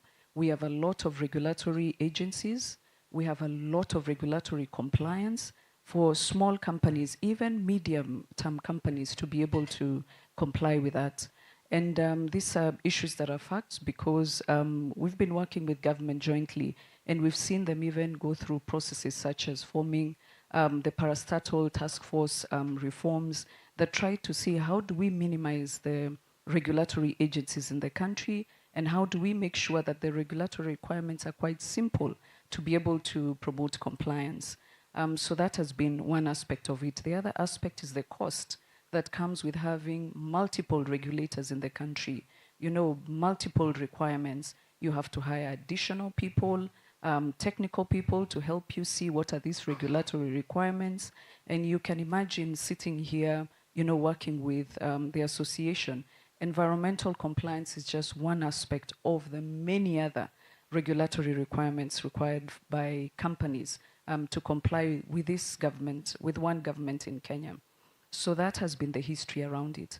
The second part of the mandatory strategy was that we implemented a joint framework of cooperation as the association on behalf of manufacturers with the Ministry of Environment and NEMA.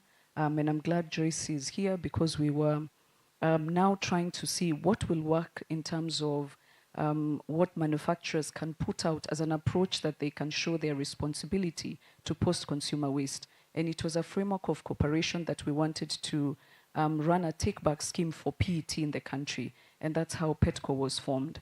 And through this whole process, we were able to see the gaps in terms of how do we ensure compliance. And from that process, we were able to see that we would have to go with a mandatory EPR scheme to be able to net in all companies, but we were quite cognizant that together with the government through this collaboration, that we needed to take it in terms of a transition, support the companies, make sure we are all together as much as that it was a mandatory process. And this is what is happening.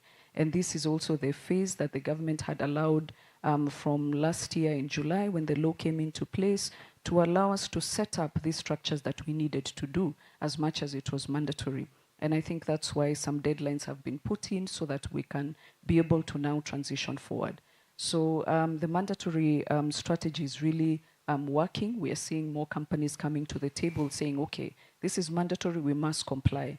But we are quite cognizant that we have to partner with government to make sure that we are taking them through the journey of setting up these structures to get Kenya to become a circular economy as we want, and to make sure businesses are taking responsibility of the waste, the post-consumer waste, and supporting the government in this initiative.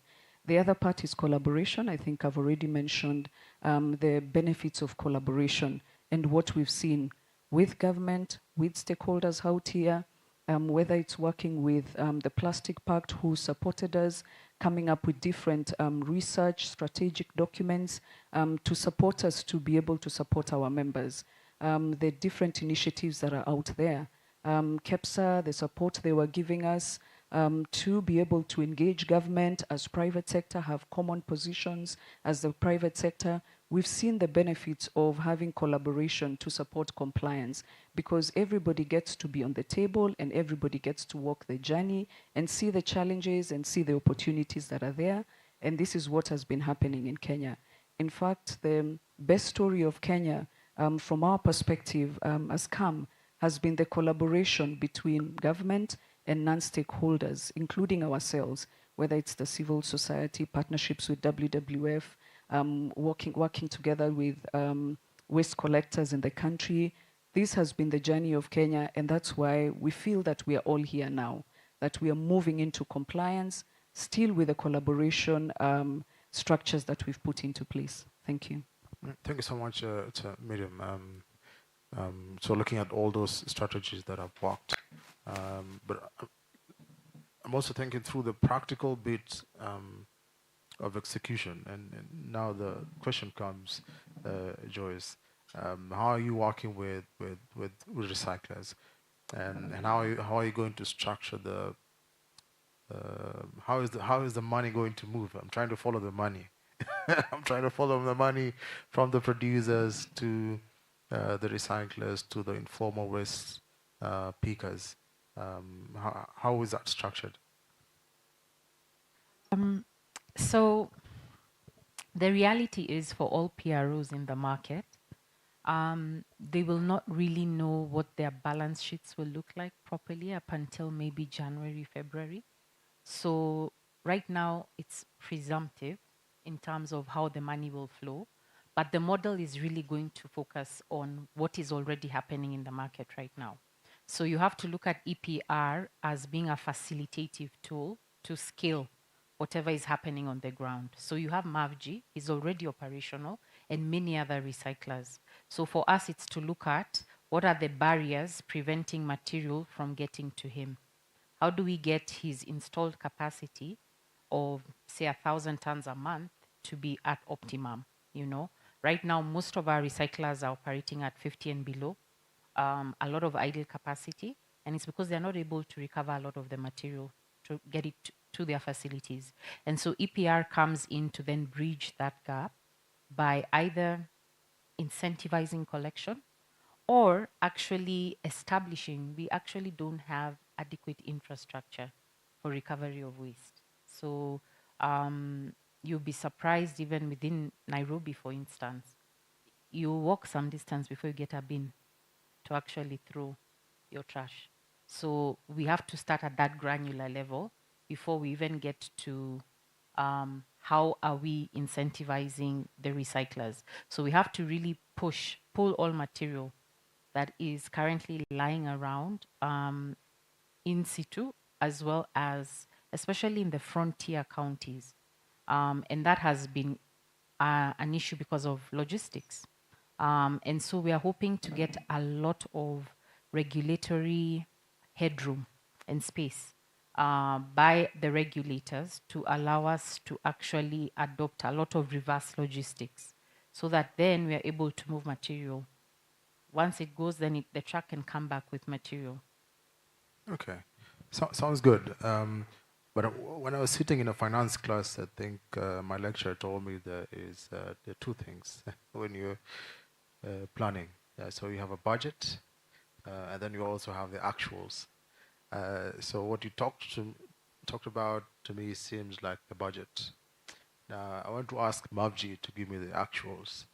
What is your expectation from the system in terms of support and cooperation to facilitate your upscaling of the material that you get, the capacity for you to fulfill the capacity that you have, first of all, and to get the material out?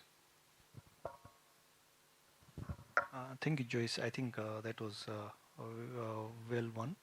The thing is that you picked it up correctly, but from our point of view, even we are performing at about 15 to 20% capacity. This is in relation to two things. One is the capex needed to be able to buy the material, the cycles which take for you to do a turnaround, the output quality which makes the impact or the sellable product, because at the end of the day we can collect a product, hold it, process it, but if you don't get the right value, then it's going to be a loss. The biggest factor which comes into the pricing, which is now because of the international plastic pricing, I'm talking on plastic, is that you have a cap that your recycled product cannot be sold higher than a virgin product. And like I mentioned earlier, that it could take 5 times more energy and cost to be able to process it and put it in the market, where you are definitely shooting yourself, because a recycled product through all the processes, if I would just give a very simple example of PET, the capex required for a 20-ton nice European brand PET machine would cost you nothing less than about 4 to 5 million euros for you to do that conversion and make it sustainable as a business case. The capex and the finance cost, which the current economy doesn't sustain, the interest rates and all that, that's a biggest hindrance. The second part is where also the acceptance of those kind of a product, which is a challenge, because then if you're not producing it correctly, you might just collect, process it, and put it in a space. That's why I was mentioning that it's better to look at some alternative ways in which we can be able to now make alternative products and see that can those products through innovation be a bit cheaper. Can we use it for a different purpose than to be able to push it back to the market, but trying to see if you can be able to close the loop and be able to get the product into the system again and again. So we need to see how we can be able to manage that. I'm liking this conversation because it's also an opportunity to reflect and see, okay, so what's the plan and how can we accommodate proposals from the sector as well, and also here, also the recyclers hearing what is the plan of the PROs, um, and at this point also, Faith, I mean, um, as the Climate Business Information Network, what other opportunities that you see for private sector or to collaborate more with CABN or the pact in terms of getting support? And also, Miriam mentioned the aspect of compliance and the environmental part just being one. Uh, what do you Speaking. see? What do you see from the different countries that you've been to, comparing that to Kenya? Thank you very much, Ebenezer, for the question. I think I'll just tell you to what Miriam said before. That is the power of collaboration and partnership through the various platforms like the Plastic Pact, CBIN, Kenya Association of Manufacturers. The power of just the organizations around EPR. I think one of the best wins that we ever had as a country is the policy dialogue that eventually led us to a joint agreement that Kenya was going to adopt EPR. So extended producer responsibility in Kenya is not a top-down approach, but a joint agreement between the private sector and the government that this is the way to go. Remember, we suffered the threat of a ban, and the ban will have affected how we do business. So EPR actually is a win-win outcome of the value of collaborating. And I want to believe that if a producer was somewhere alone, this would never have been realized. And therefore, such platforms provide an opportunity to have the voices brought together for the purposes of having dialogue and agreement. And therefore, you're working this journey, both the actors, the enablers, and the regulators as part and parcel of each other, as opposed to a party defending itself. The other value that comes in is the supporting compliance. Just like Dr. said in his presentation, we worked through the journey of bringing this to life, especially for us in Kenya. It's a very ambitious vision. Sometimes not many people believe that we will achieve, but the vision is there. And therefore, the opportunity to just support compliance by the forum that you're having today, expounding what is this, what does it mean, what does it look like, is something and a comfort that that is actually required. The next value is a value of drawing collaboration, partnership, and multi-stakeholder engagement. We have producers, we have value chain actors, we have the regulators, just bringing us together into the same platform so that we can be able to unpack what this concept really looks like in the Kenyan context is a value that is brought about by having to be a member of a pact or to be a member of an association like EPSA and CAM. The next one is tapping into resources, and I'm happy that this morning we've had the opportunity to listen from USAID. We've had partners working with us. We have Denmark, we have WWF, we have RAP that are supporting Plastic Pact. Some of these resources, you cannot get them if you are isolated alone unless you are within such a framework. Capacity building, peer-to-peer programs, learning of best practices that are happening both in Africa and across the world is something that such arrangements are able to help, and we want to really offer our support and commitment to the producers that we are willing to work with this journey together, highlight the voices of the producers to the government, highlight the government perspective to the producers so that we have a win-win outcome. And eventually, why are we doing all this? We are doing all this so that our environment is better, our planet is better, our livability in this world is better. So having that bigger vision why we started this particular journey is very, very important so that eventually we'll be able to achieve this in the years to come or now to come, but the journey has begun and we can walk this journey together. If you walk alone, you can only go so much, but if you work together, we will get far. Thank you. Thank you so much, Faith, for that. I haven't seen Dennis come to the podium, so I believe we still have time, but we're almost there. Now, in it, I mean, from the private sector, I know there's the element of ESG coming up, sustainability, and companies are beginning to incorporate that. I think something that is pushing the private sector also towards that is the investors.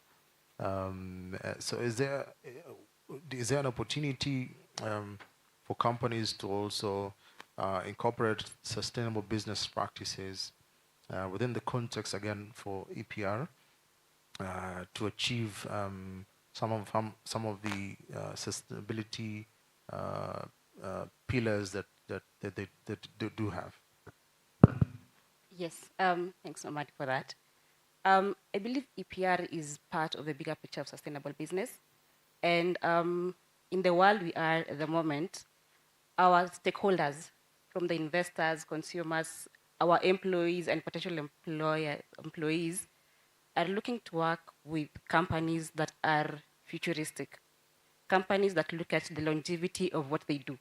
And EPR basically closes the loop and makes sure that we are able to keep and work in a circular economy without so much waste. And if you're not compliant or not part of this EPR, number one, Amadi will come for you. Not Amadi, Ayub will come for you, sorry.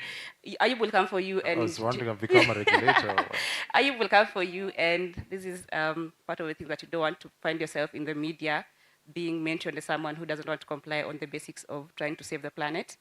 And that definitely will paint a very bad image on your reputation, which will hurt your potential investors, will hurt your consumers, and everything will go down. And trying to rebuild your reputation and the brand image from that point is it's harder than building starting from zero from the first place. So I believe EPR provides an opportunity for you as a brand to show that you actually care beyond what we call extra financial benefits or extra financial activities that your company does, which is where the company or the world is moving towards. Like, what more do you give beyond the profits? Are you looking at the future? Are you futuristic? Are you sustainable? Are you ethical? So that you're able to take care of the environment over and above what you deliver from a financial point. Great, thank you so much. I think we're coming to a close now. I see we have about 7 minutes to go. I'm trying to keep time. So we will come back to your final remarks or closing statement. So looking at where do you see us in the next 6 months, from where you are, from a recycler's point of view, from a private sector, PRO, and association. But before we get there, Miriam, what challenges do you think are still there, and what is the role of collaboration in the sector? And I can tell you the reason why we're having this meeting today is because we saw the need of the private sector to ask questions to NEMA. And the first one we had, we did that with KEPRO, GI, and I think we did not have enough time. We actually, it was a breakfast meeting, but we ended up eating lunch. So it was a good one. So where do you see the aspect of collaboration coming in? I think, Amadi, the first issue is about the challenges that we're seeing. And now we are trying to move away from saying challenges, but we are saying those are opportunities for us to be able to move forward.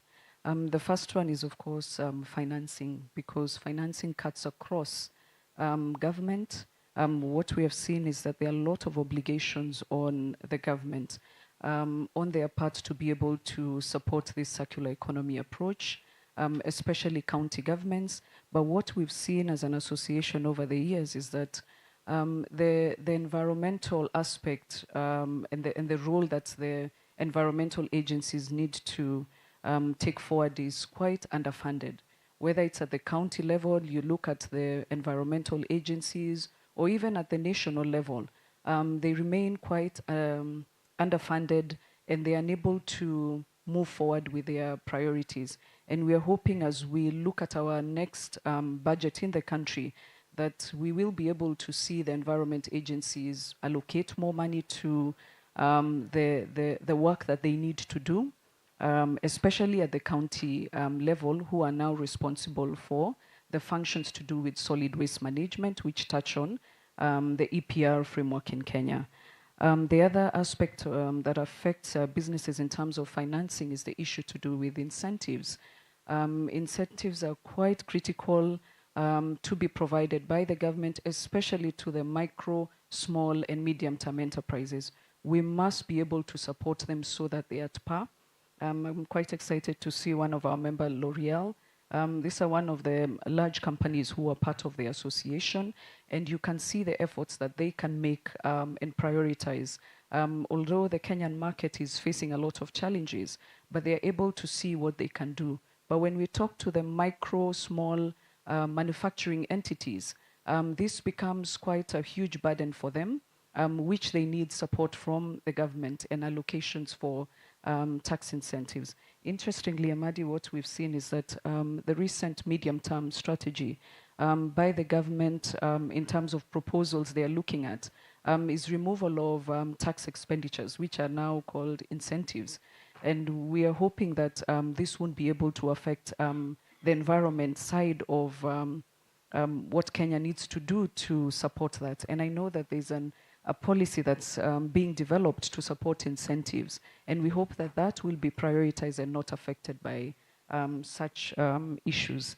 The other issue that we've seen is around awareness and consumers. As much as the rules are quite clear, and I think we tried to make these rules clear through the joint initiative, the joint research we did with government when we were conceptualizing this particular EPR framework with the Kenya Plastics Action Plan. We were able to see what are the roles of government, and I must commend government led by, Dr. Ayub from NEMA. At that time, he was at the ministry, the NEMA team themselves, and what they've been able to achieve in terms of the roles we had clearly put out, which was for them to put in place enabling frameworks to help us move into a circular economy. And I think we now have the laws in place, we have a policy, and we are seeing them moving to make sure that they shape the policy environment in the country. The role of manufacturers and producers in the country was to set up these structures, the PROs, and I'm glad to see that we now have these structures forming. The part that we are still lagging behind as a country is now compliance from the consumers. We still have challenges with segregation, and the waste collectors will tell you that, but we are hoping that through the support of PROs now they'll be able to set up some of these structures to support government, but government must put its efforts to set up some of these structures. Awareness is also one of the critical areas that needs to be looked at to support consumers to avoid littering. We know that there are regulatory requirements around littering and even offenses around that. We don't see those things being implemented in the country. And if we don't move all of us together and make sure every sector has its role and it plays its role and we are held to account, we won't be able to meet this goal, within the time that is required. So that's also quite important.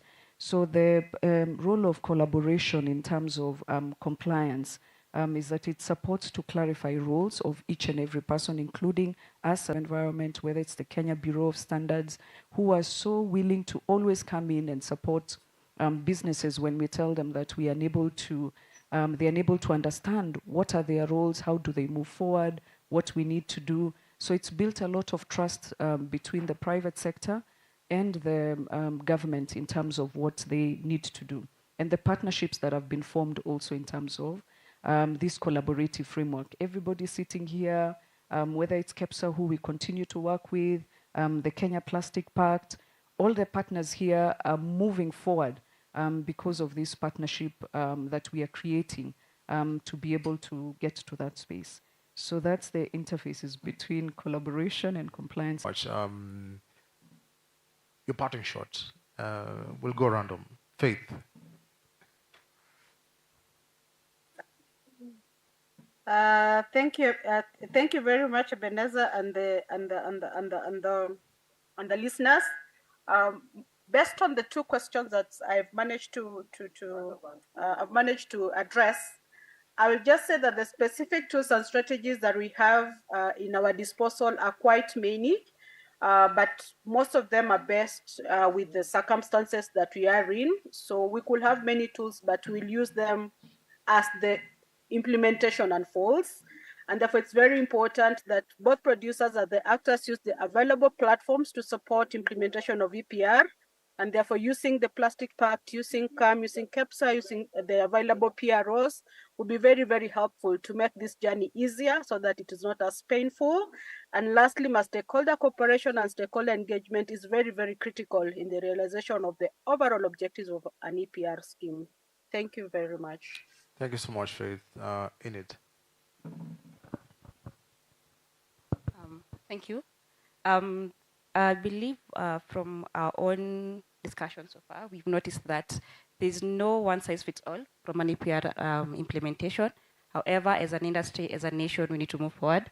And we really look forward to how the final picture will look like. At the moment, it's so very conceptual in our heads.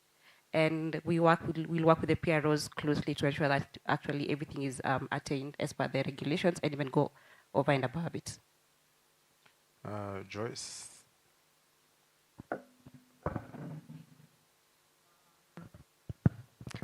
Mine is really, the train has left the station. The time has come. We've been talking about this for 5+6 years. So one, I really commend government. Our government has taken a leadership role. They don't have the entire puzzle figured out, but it is definitely commendable that they've taken the initiative to be able to drive mandatory EPR. I think it's the way to go for business. I also think that for the country, it's important. But my parting shot is we really do need to have all players in the entire value chain on the table. Let's not load producers with the responsibility of managing the product that they're putting into the market, because different people are interacting with it, and producers are also paying fees to county governments, national government, and a portion of those funds, believe it or not, actually should go into waste management. And so we really need to put everyone to task to do what they need to do so that we do get EPR being implemented in the country properly.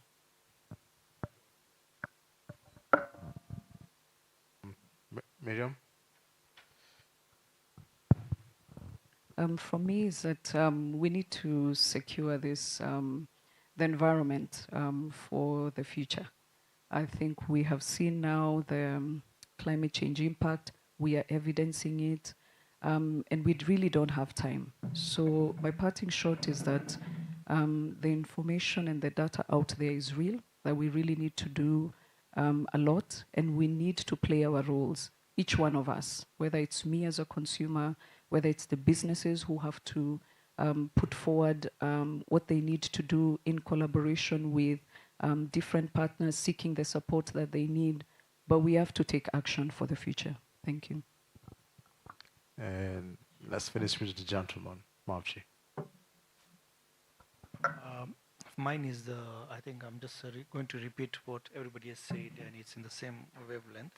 But what I strongly feel is that we all need to create our own culture of waste management and processing, and we should always have the ownership of that. So once we have the ownership, be it a manufacturer or a user or a consumer we are part of the cycle. So being accepting that ownership of that, be it in any form, and trying to see how we can be able to reduce it, I think it's a conscious decision we all need to bring it as a culture. Yeah, thank you so much. And I'm a DJ school dropout, and I just want us to appreciate. It's only that we didn't have music, but we'll have played music to appreciate our panelists today. But I want us to appreciate them in a different way. So when I say one, you clap once. When I say two, you clap twice. Yeah, let's go up to two. I think you'll be confused when you get to the third part. Let's try it out. 1, 2, 3. Awesome. They're learning fast, yeah. So many thanks for our panelists today, Miriam, Joyce, Enid, Mavji, and Faith, for helping us to have this conversation. This is not the last conversation we'll be having. Many thanks to USAID for their support. We'll be having more. We'll have one more in Nairobi and two more in Mombasa. But we also will be having conversations under the Kenya Plastics Pact.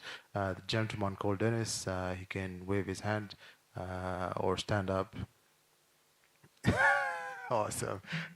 Gentleman there will be getting in touch with you, looking at different areas to support you as a business. You had Faith speak about different tools that you can use as a business, but I think the other thing, we'll continue to have conversations with government in terms of just also doing something we're calling assisted compliance. So it's not always like a stick hitting you every time. So it's more or less like a collaboration and working together. And appreciation to you as well. 1, 2. Awesome. Let me invite Josephine to move us to the next session. Asanteni sana. Thank you very much.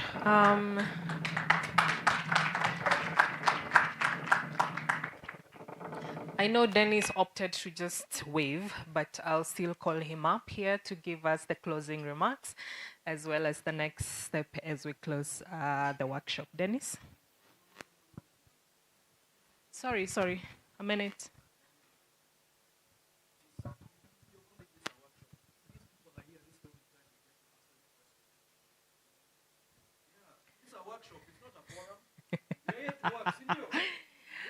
This must be very burning. Number 1, my name is BG from Dawn to Glow. You know, me and Ebenezer, we come from the same school of training, huh? So he knows where I'm coming from. This is called market development. Sindio, why do we keep thinking that we're in a perfect market system? Do you know the people who are the most excited today? It's not even us, the recyclers. It is my dear friend here, the barrister. Oh, look at him laughing. You've heard, huh? He's very excited because this confusion, he is going to be making a killing on fees. A killing. And others will too. You know? So that's another point. When we're talking about a market system, we're not talking about a perfect market.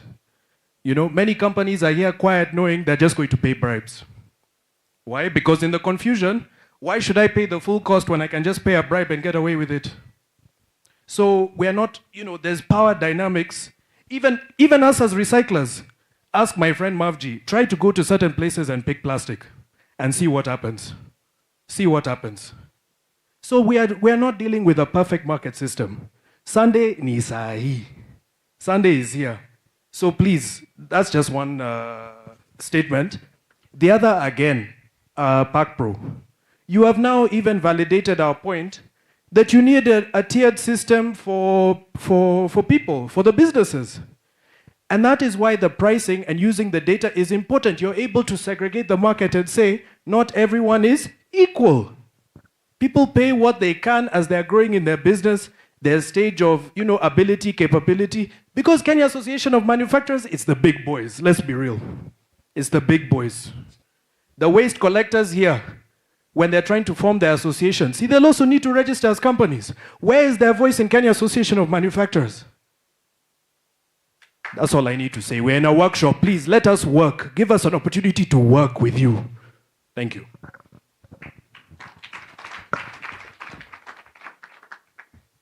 Giving the microphone to the big boys.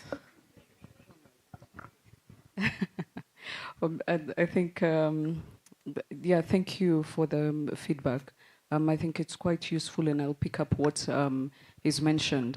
I actually emphasized a lot in my discussions about micro, small, and medium-term enterprises.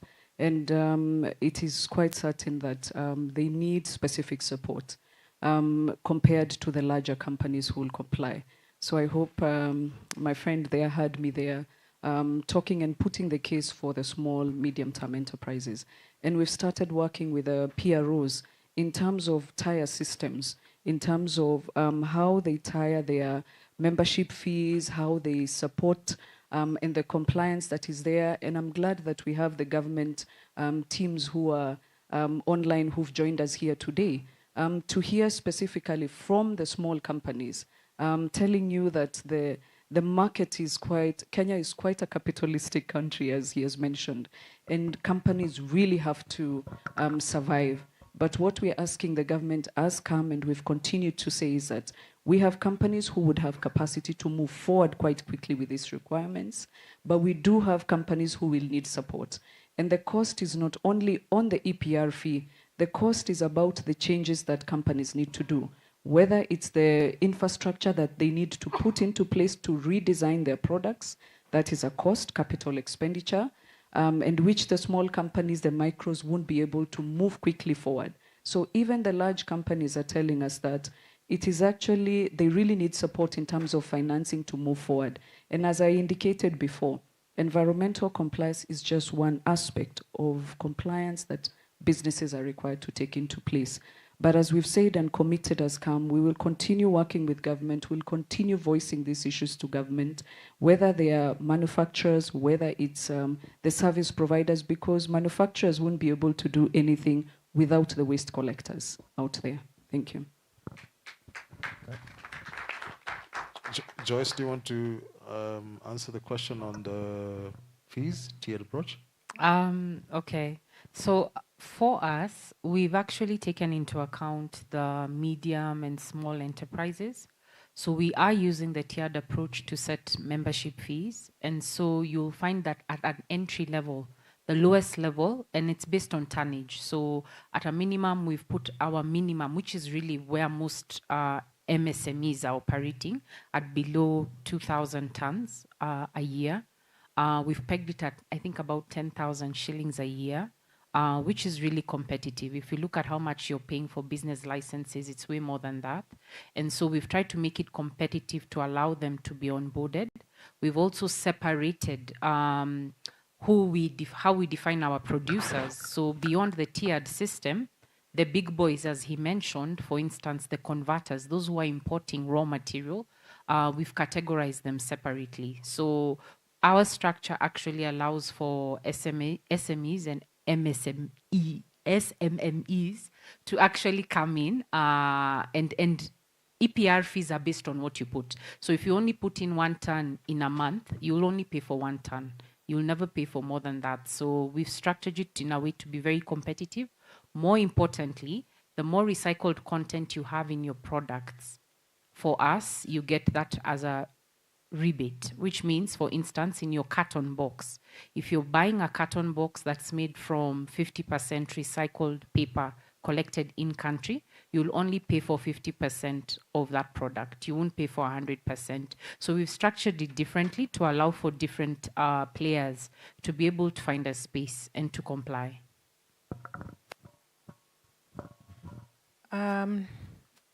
Eric, let me give here first. Question? Okay. Yeah. Please stand so that the camera can see.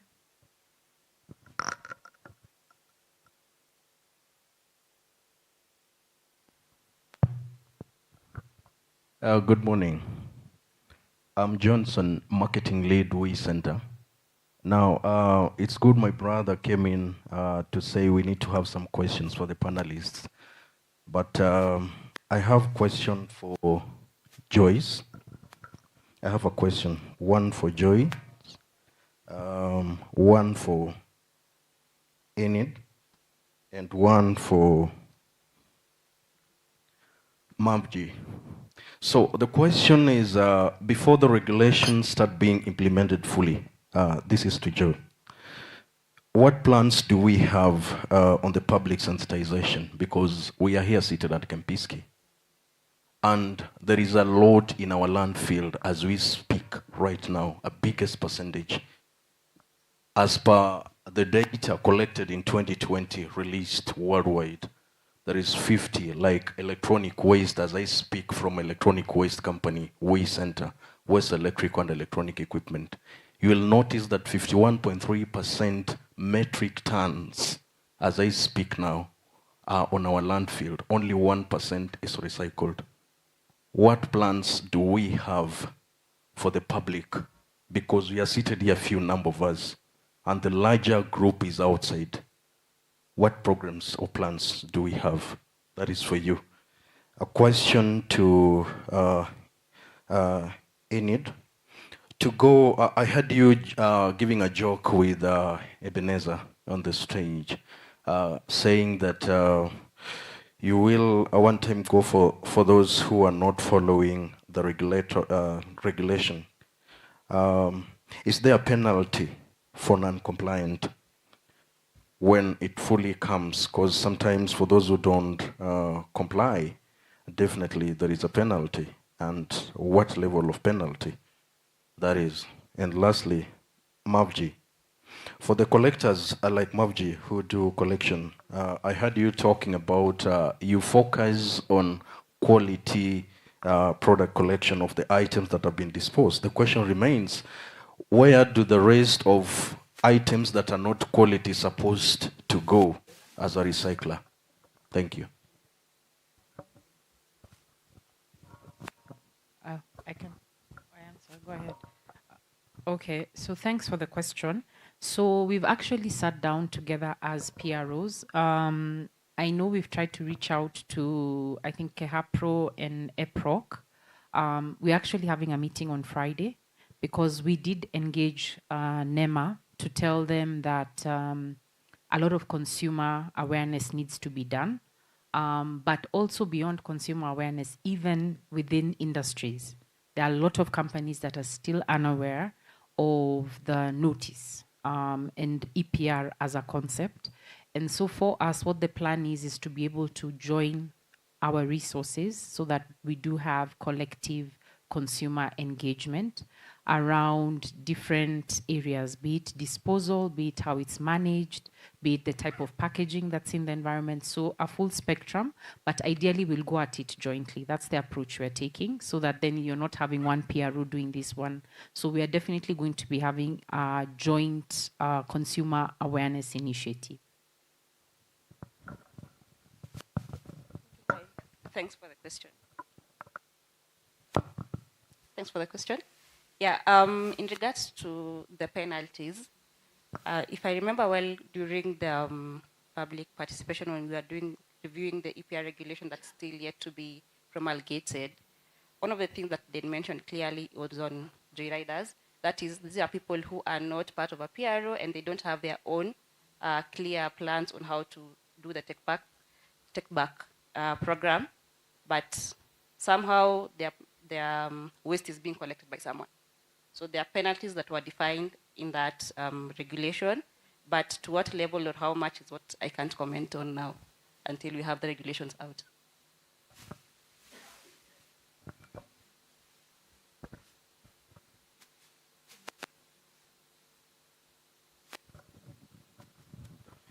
Once again, Gonte Eric is my name. I come here through Tabomabo. Tabomabo in full means Takabora Maisha Bora.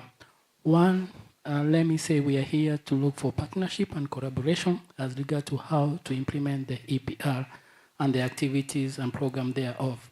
Second, I think the conversation around EPR on the side of recycling, we need to dig deeper and expand the conversation because it is not everyone within this space who recycle.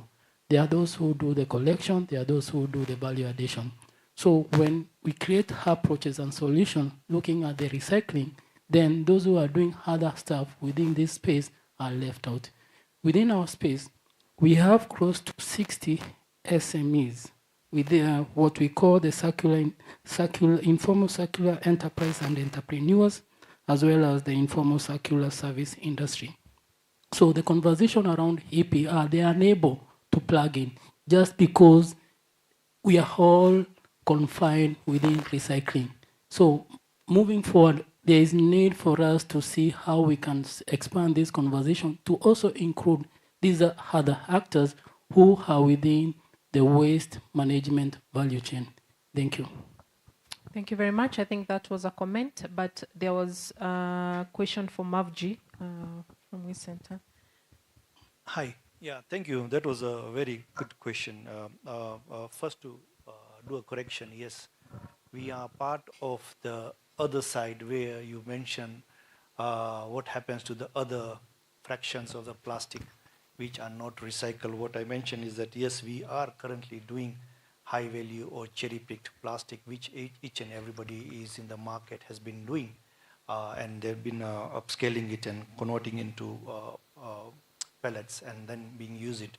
So for us, we are focusing on the one which is not getting sorted out, which is the 99%. And that's where we are doing some innovation. We have done a lot of breakthroughs. We have come up with some prototypes. We are working with international partners. It's a matter of now scalability. It's a big capex cost. So we look forward to the EPR and the BMOs and all the organizations to come and say, now, can we work collaboratively to be able to say that, can we do a capacity building to be able to convert and then come up with the right solution? Because otherwise, if you come with a solution and if you are just doing it in the same circle, we'll end up staying in the same circle. We're not able to push it out of the system. So what you're looking at, trying to see the products like what you said is 5 years, 10 years, 20 years. We need to make products which are going to last longer and can be moved out of the landfills, where our focus is into sustainable ecological products. Thank you. Thank you very much. I think there was another hand up there. As the mic goes to him, I think an addition is just, even as EPR focuses on the downstream, there's also the importance of the producers and us as the private sector stakeholders also starting and contributing from the upstream, so that for MAVG to be able to increase and for we center as well and the other recyclers to be able to increase their the recycling rate, then what are the additives, for instance, that make that impossible to happen? And as producers, can we eliminate those from the products we are designing and producing? If it's, for instance, moving from colored PET to clear PET, a simple way of increasing recyclability of that plastic, then that will contribute for MAVG to be able to increase the rate at which he recycles. So both downstream and upstream, they must come and meet in the middle. Next question. Good morning. My name is Stephen Kilinji. I come from the manufacturing sector. In the manufacturing sector, we are very much willing to comply. But the biggest problem here is, as we comply, there is an element of cost. Now, the PROs have not streamlined themselves in such a way that they declare how much are we going to be paying per kilo of what we introduce into the market. And that creates a challenge for the manufacturers to be able to do costing moving forward. Now, my question to Joyce Hayes, as a PRO, have you constituted the committees? Have you established the cost and what one is going to pay? So that as we declare, we know our budget of cost of production is going to go up by this much. And how are we going to do the pricing of our products moving forward? Thank you. Thanks for that. So please get my business card after this. You're a potential member. But we do have, so the law requires that, as you've rightly said, we only guide the market in terms of what EPR fees would look like. So what we did as an organization was to actually undertake a study in the market. So we are able to tell you right now, HDPE, for instance, this is how much would be required to support its recovery, and we've broken down. So if you talk to me after this, I can guide you. We have a schedule. You can use it to actually create a budget plan for yourself for next year. However, in this November, our sectors are actually going to be approving the final fees. So you have a chance to join us and come and set the final fee alongside the other members that we have for the different sectors. But in principle, we do have a guide. We can give you that, and it will help you. A lot of the companies within our membership have used it. We have Bamburi here, L'Oreal, who was there with me. They can attest to that. That is for polythene. There are those other products that were not factored when the law was implemented for polythene. We are talking about things like glass, cartons, paper, and the like. For us, we have everything, all, including cement bags, as I said. and paint containers. So all packaging. We've actually done a full spectrum of all packaging material. So PackPro being packaging producer responsibility, covering everything. Please DM for prizes. Hi, sorry, Rupert Lipton again, the lawyer who's going to apparently get very rich. I guess this is a question for Joyce.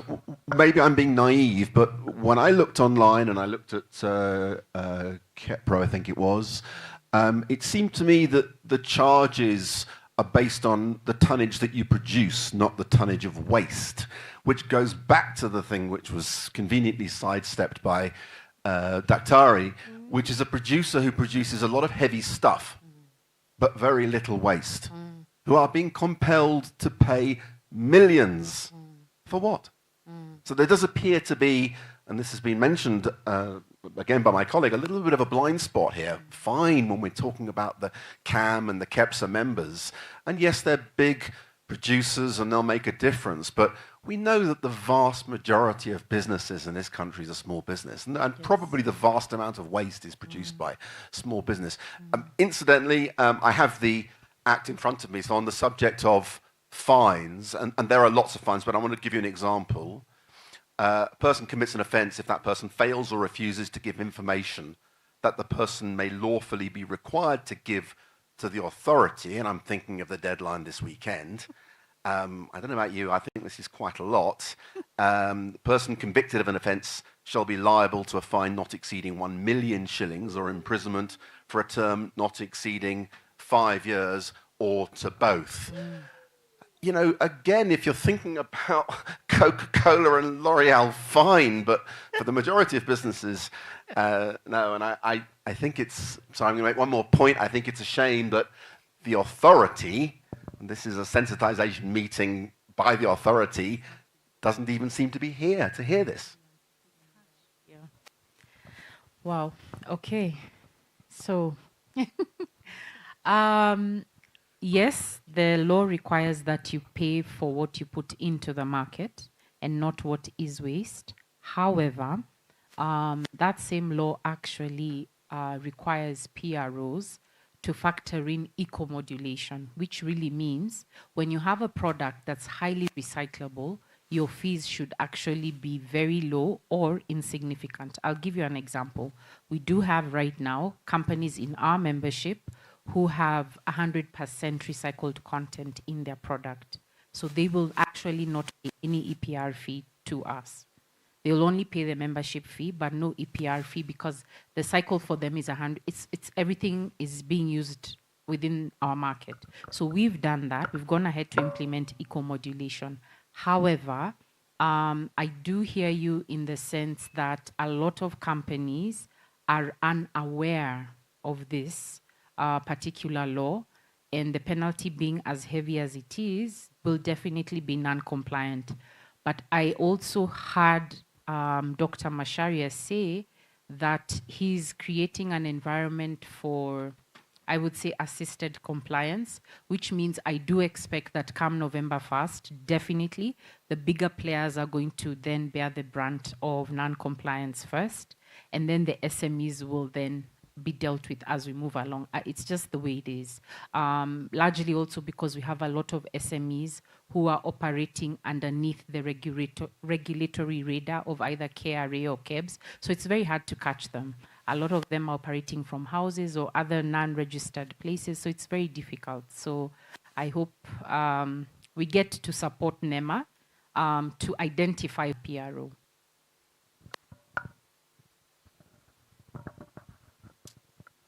Another one, and Maurice had one also.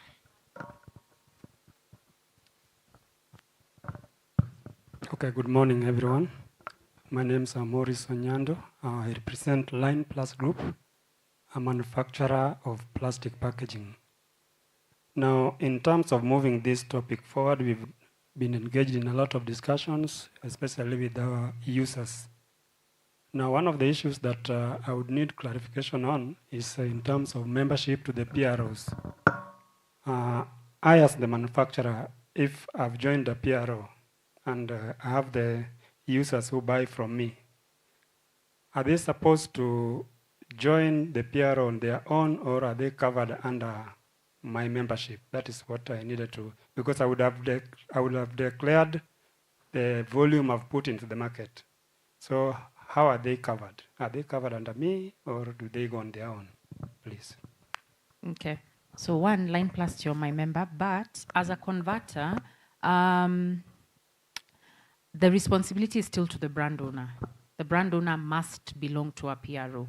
It's not optional for them, so it's not covered. They're not covered under you. So that's why we have sent you a notice telling you to remind them that come the date that they're going to be non-compliant if they don't belong to a PRO. And they don't have to belong to the PRO you belong to. So the most important thing you need to tell them is to belong to a PRO within this window that exists. But all brand owners must belong to a PRO or demonstrate to NEMA that they are able to do the same work on their own. Thank you. Hi, everyone. I'm Lucy Ngorongo, Junkie Bins, a garbage collection company and a recycler. Those are two different things, but they can be one, like MAVG. Now, I first of all want to appreciate that MAVG is here. He's one of my uptaker, and also we center, because we don't just collect garbage, we are recycling, and we are coming up with an MRF. Now, Joyce, we are members of PACPRO, but we have issues. First of all, we don't know what to do with, plastic, we are sorted by MAVG and e-waste, but we have issues with glass, because very few people are taking glass, and glass bottles, that is. We also we need EABL. I collect a lot of Tusker and whatever bottles. I don't know what to do with them. Thank you for agreeing with me.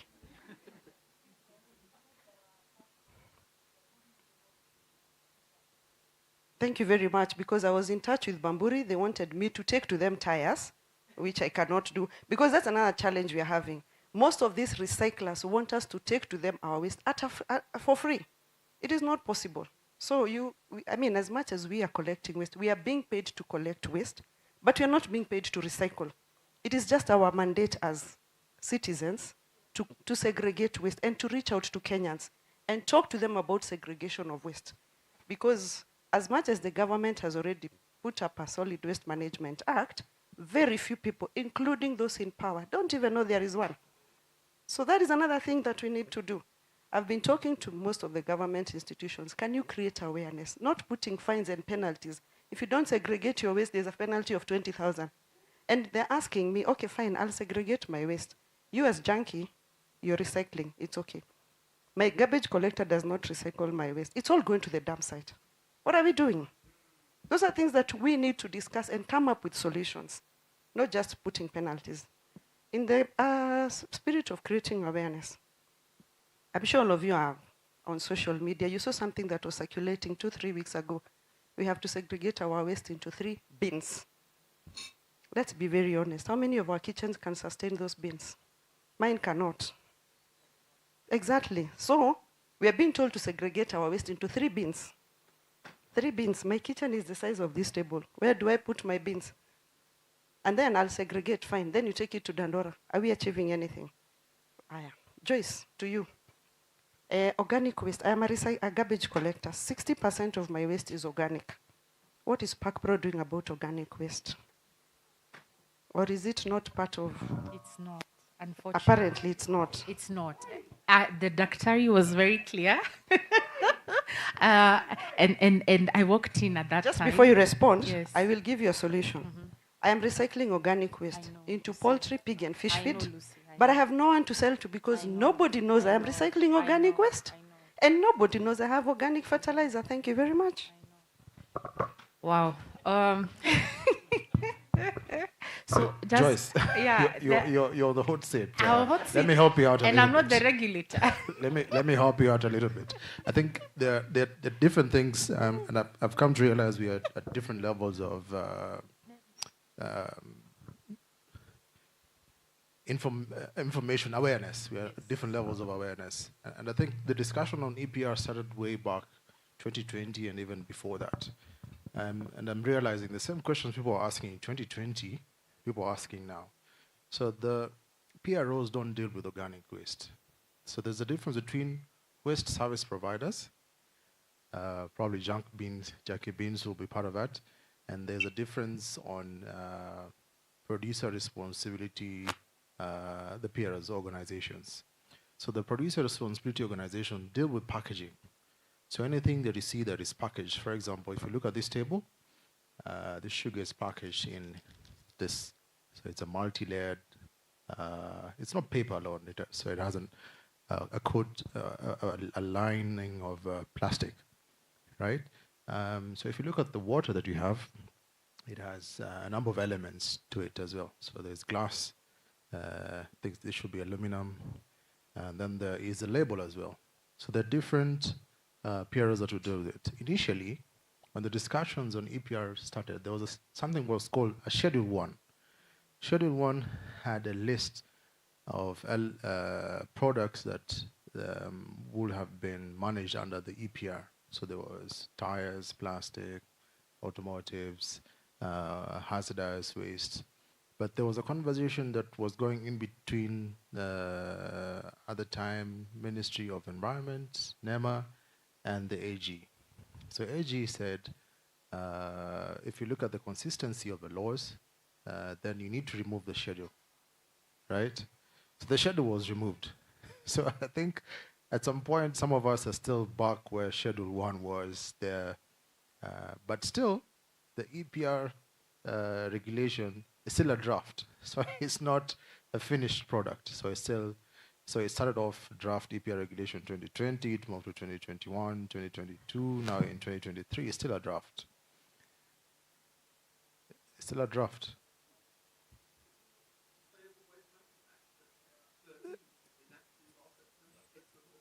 The EPR regulation,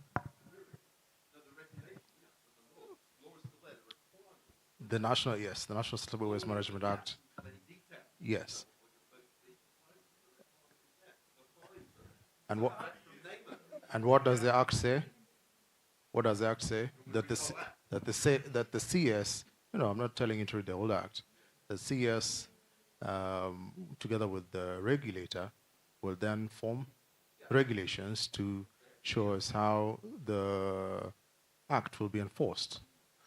Yes, the Cabinet Secretary has another year in which to produce those regulations. And to pick up on Joyce's analogy, the train has left the station, but some of the carriages have been left behind. Yes, and that is what the discussion we were having with Nema in the morning, where he said that the implementation sort of was there in the voluntary phase before now where we want to transition into the mandatory phase.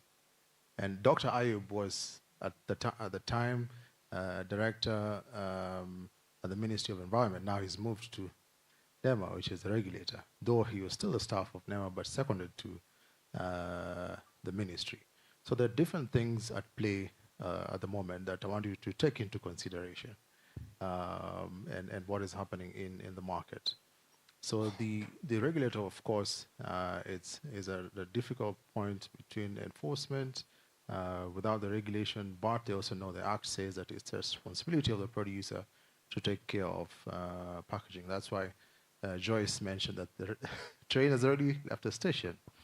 And that is why we saw it important to have a sensitization workshop with the private sector so that you're able to understand all, though it's a crash course, I mean, you cannot do all of this sensitization in one day. That's why we're saying we'll be having it progressively. And that's why we had this meeting scheduled, because we actually saw the need of the private sector wanting to understand more when we had that session.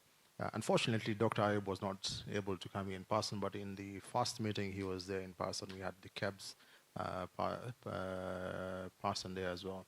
And even as we were seated here with Miriam, we were saying we will need a session, first of all, and separating one session with NEMA, another session with PROs, because I also understand the different types of questions that you're asking in terms of the pricing model for the PROs, how does that work?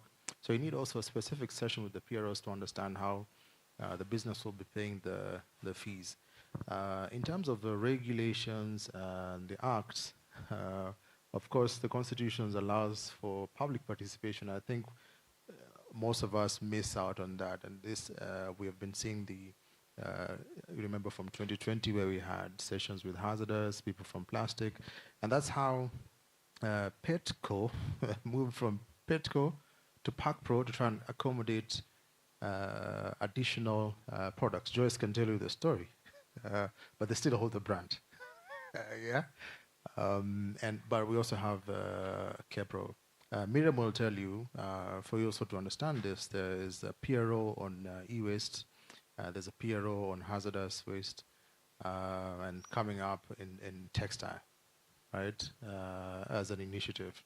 Automotives as well will be there. Though this schedule was removed, but you also understand that leaving it open then it means that any packaging material, and if you look at the definition of a producer, it's not, the definition of a producer is not the classic definition in a dictionary.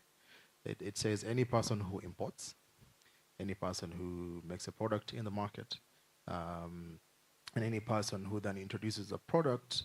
For example, if you're a supermarket and you just package sugar, for example, and you brand it, let's say the former supermarket used to brand their sugar Nakumat or Taskis, then the laws then considers you a producer in that context. So it's not the classic definition of producer in the dictionary. So not to worry. These sessions, we'll continue having them, and we want to bring even the ministry to talk about the element of the act, so that we have those open conversations. And believe you me, the meetings during the citizen, what would they call it, participation, were more heated than today. That's why you'll see she's just relaxed and hearing the questions. Because again, when we are asking the question in terms of regulation, and there are many regulators, levels of compliance are also different for businesses. And this is something that we consistently try to work on as the Kenya Private Sector Alliance and the Kenya Association of Manufacturers, something that we are calling the ease of doing business. Right, and having a conversation with government. I mean, is the ease of doing business, going worse, or is it getting better? So that's a conversation that we need consistently to have with government. Our role as CAPSA Association or Kenya Association of Manufacturers is to have those conversations so that we create an enabling environment for business. But the role of developing policy regulations sticks with the policymakers and also the lawmakers. If what we can do is to have that conversation and bring in your sentiments, of course, that are also coming from this meeting, and having that conversation with government. That is our role, right? So I need you in your mind. I know it's difficult to compartmentalize those issues, so that even as we're having this session, you're more enlightened. Of course, there are different issues that we see, especially for business. Is it becoming hard for business to operate? We talked about the issues of incentives, and she was talking about issues on tax expenditure. So all these elements, they're quite diverse. But for this particular workshop, we were looking at EPR. I know, if you talk about organic waste, we also did a research in Zimbabwe, Zambia, Malawi. We know that organic waste consists of about 55 to 60% of the total waste generated. And that's the same case in Kenya. But the problem again is that if you don't separate the waste at source, then it's difficult even to utilize the organic waste and even to recover the products. For example, if I want to go and sell plastic to Mavji and it's not clean, the prices will be low, right? Because it needs to wash it, it needs to use water to wash those plastics and then recycle it. So, and I think Miriam also spoke about this in terms of what is the role of the public in terms of separation of waste. I know you say it's difficult to separate, but for starters, my waste service provider provided me with 2 bins. So I separate the waste into 2. So I haven't got into 3 yet, but I'm doing it in 2. So I have the organic, and then I have the recyclables. So if you have plastic, paper, metal, and all those other elements. So I can ideally, if you use a layman's language, you can say dry and wet. Anything, yeah. So that's how we're looking at it. So with that, I think at least now you have a little bit of background, even when you're asking those questions. I mean, where are we going? What is the next step for a business? How can we maneuver through compliance?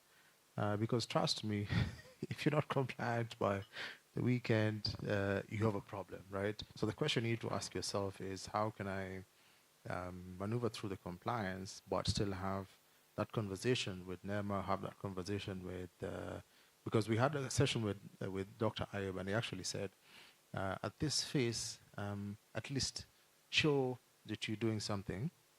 It's not that now he'll come and slap you with a 1 million fine come Monday, but at least you will show, one, at least you've shown the initiative of joining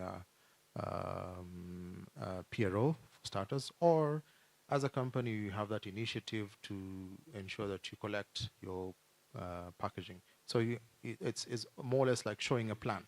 So this is my plan as a company. And he actually also indicated that there are 3 phases that NEMA is focusing on. Recycling is the last one. I don't know if you looked at his slide, and we'll be able to share this with you. The recycling is the last one. So we're not saying that tomorrow we need to increase our recyclability rate from 8%, 10% to 20%. So what he's saying, first of all, we need to ensure that we start with the collection, separation of waste, the awareness bit, right? Because it's more or less like a value chain. And I mean, for water to flow, it has to have a path. So you need to create the path first for you to ensure that everything else flows well. So for starters, phase 1. I don't know if you still have the presentation there. You can project it for people to see. Phase 1 is the awareness creation part and ensuring that we're able to collect and separate the waste. Phase 2, then we're looking at what we're doing with the PROs, of course. Now the last phase is where we also have to ensure that we get investments coming in, right? Because recycling also requires level of investment. So looking at the level of investment for you to pump into the infrastructure, into the process, and then now we can talk about increasing recyclability even for the companies. That's why I'm saying he was talking about starting with your initial plan, right? And then now progressing on smoothly. So get that as a context even when you're trying to understand the act itself, the notice. Of course, the notice was a shock to many people, including ourselves. We had to take a sit back and call Dr. Ayub. So what does the notice mean then, therefore, to the private sector? So take that into mind and try to understand where we are coming from in terms of having the conversation, and also know the responsibility and obligation of each institution. So CAPSA does not develop laws or regulations or policy. We can influence, but we don't draft them, right? So that's the context. So I noticed you were putting Joyce on the hot seat today, so not to worry. But I mean, this is a nice conversation to have because now we are beginning to have clarity of issues. And someone says you are in a room, and Dandora is a hill, right, somewhere. But for me, I always say that you always have to begin somewhere, right, to have those conversations and the questions. And there are different levels. If you talk to a communications person, they will tell you there are different levels of communication. So we have the what they call the above the line and below the line communication, right? And on all these approaches are quite different. When you're dealing with the community, when you're dealing with business people, and when you want to sensitize the public. So there are different avenues for us to use. We're not saying this is the only avenue we're going to use. And that's why we had two opportunities for people to join this conversation. One is face-to-face, if you have time to come here. Two is online, for you to join in the online conversation and also ask the questions. So this is only a start. It's not to say that this is the only event that we'll be having to have those clarity and also for you to ask those questions.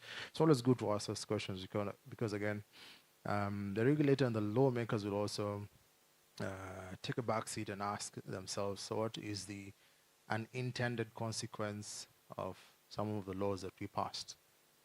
And there's an opportunity to review, revise those laws and regulations. They're not cast in stone. So it's a continued conversation that will consistently will have. Thank you. Do we allow us to close the workshop? I know BG was saying it's a workshop, so we need to walk.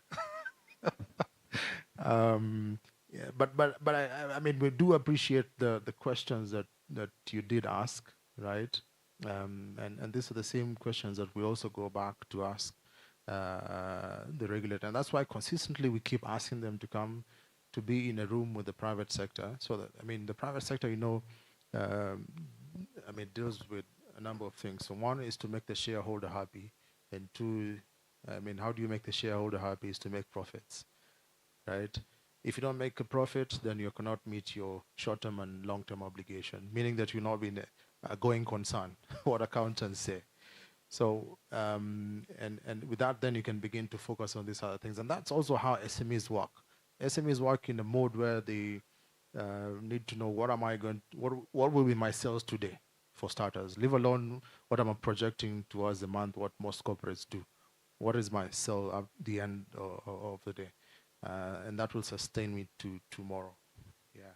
So we're not also leaving the SMEs behind. We're actually also working together with people like Eric Guantai, Kenya Association of Waste Recyclers. There's an element to the project where we also want to ensure that we plug in the informal sector, and I talked about that. They play a great role, because if you look at the infrastructure and waste collection, it's not really there, and that's why Junkie Beans was saying that you can decide to separate your waste, but the guy who comes to pick, if you observe him sometimes, they put it all back together. So you're wondering, what was I doing? It's a dynamic space. It's not a straight line. It's not a straight line. My physics teacher used to say, life is not a circle. It's almost like a wave where you have ups and downs. So we shall navigate through it with you. Asanteni sana.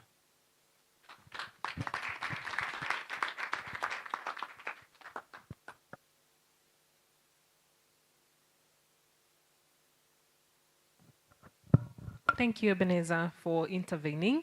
And thank you, everybody, for your very fiery questions. We appreciate that. Kept the panelists, I think they had thought they escaped, and I was almost giving them the chance to, but thank you for thank you for engaging. Dennis, please give us the closing remarks as we end.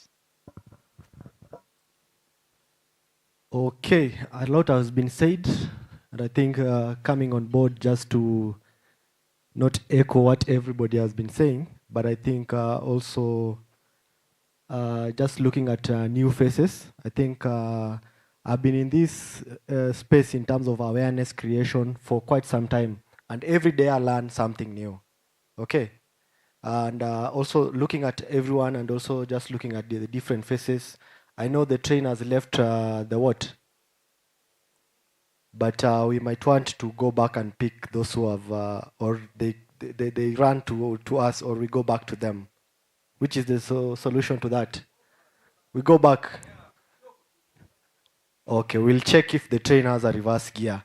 But thank you very much. I think I'll not want to maybe give more speech. I think you have talked a lot. So that also you can give some times. I think Gidinji, you had been advised to slide into Joyce DM, but then I think I'll just make it short so that you can have time because sliding in a DM might take time to get response. Okay, so thank you very much. I think in terms of the next steps, we are going to hold more awareness creation. And also, I think you have good ideas in terms of even how to reach the consumers, looking at the SMEs, how we can be able to get to them, the informal sector, because it's actually, we are talked about collaborations a lot. Even in the donor community, they also need to be part of this conversation. So we are going to have another one again in Nairobi and also in Mombasa. If you're able to also have branches in Mombasa and also other counties that you'll be able to go to, we'll be able to appreciate. Again, under the Kenya Plastics Pact, we have done some progress in terms of even developing. You have looked at the different phases, phase 1, phase 2, phase 3. But I think also some people are already in phase 3, like L'Oreal had talked about, in terms of even reducing the packaging, the quantity of packaging. So we have also developed elimination list of problematic plastic items that we find are problematic and recyclers are not able to actually recycle them. And I think it was mentioned by one of us. So we have done that elimination list, and if you're able to go to our website, kpp.or.ke to check it, I will really appreciate. And also the design guidelines for recyclability, for PET and also HDPE. It gives quite a wide range of information in terms of how you can be able to make your products more recyclable. Okay. So with that, thank you very much, and we hope to engage further, and let's keep the conversation going. Thank you very much. Thank you, Dennis. And with that, I think mine is now to say asante sana for availing yourself today. We have the next one on the 9th of November. If you don't mind, we'll share the invitation via the emails that you registered with. Hopefully we get to see you then. Although that one is on circular economy in general, but definitely we have put a session on EPR because it seems like we won't be having an end of this conversation very soon. With that, it's been an honor, asante nisana, but allow me to ask us to clap for ourselves one more time. There's a bit of breakfast left outside, so if you still have some space, you could grab something before we leave. Otherwise, let's continue engaging via email, via calls, via social media. Until next time, have a blessed time.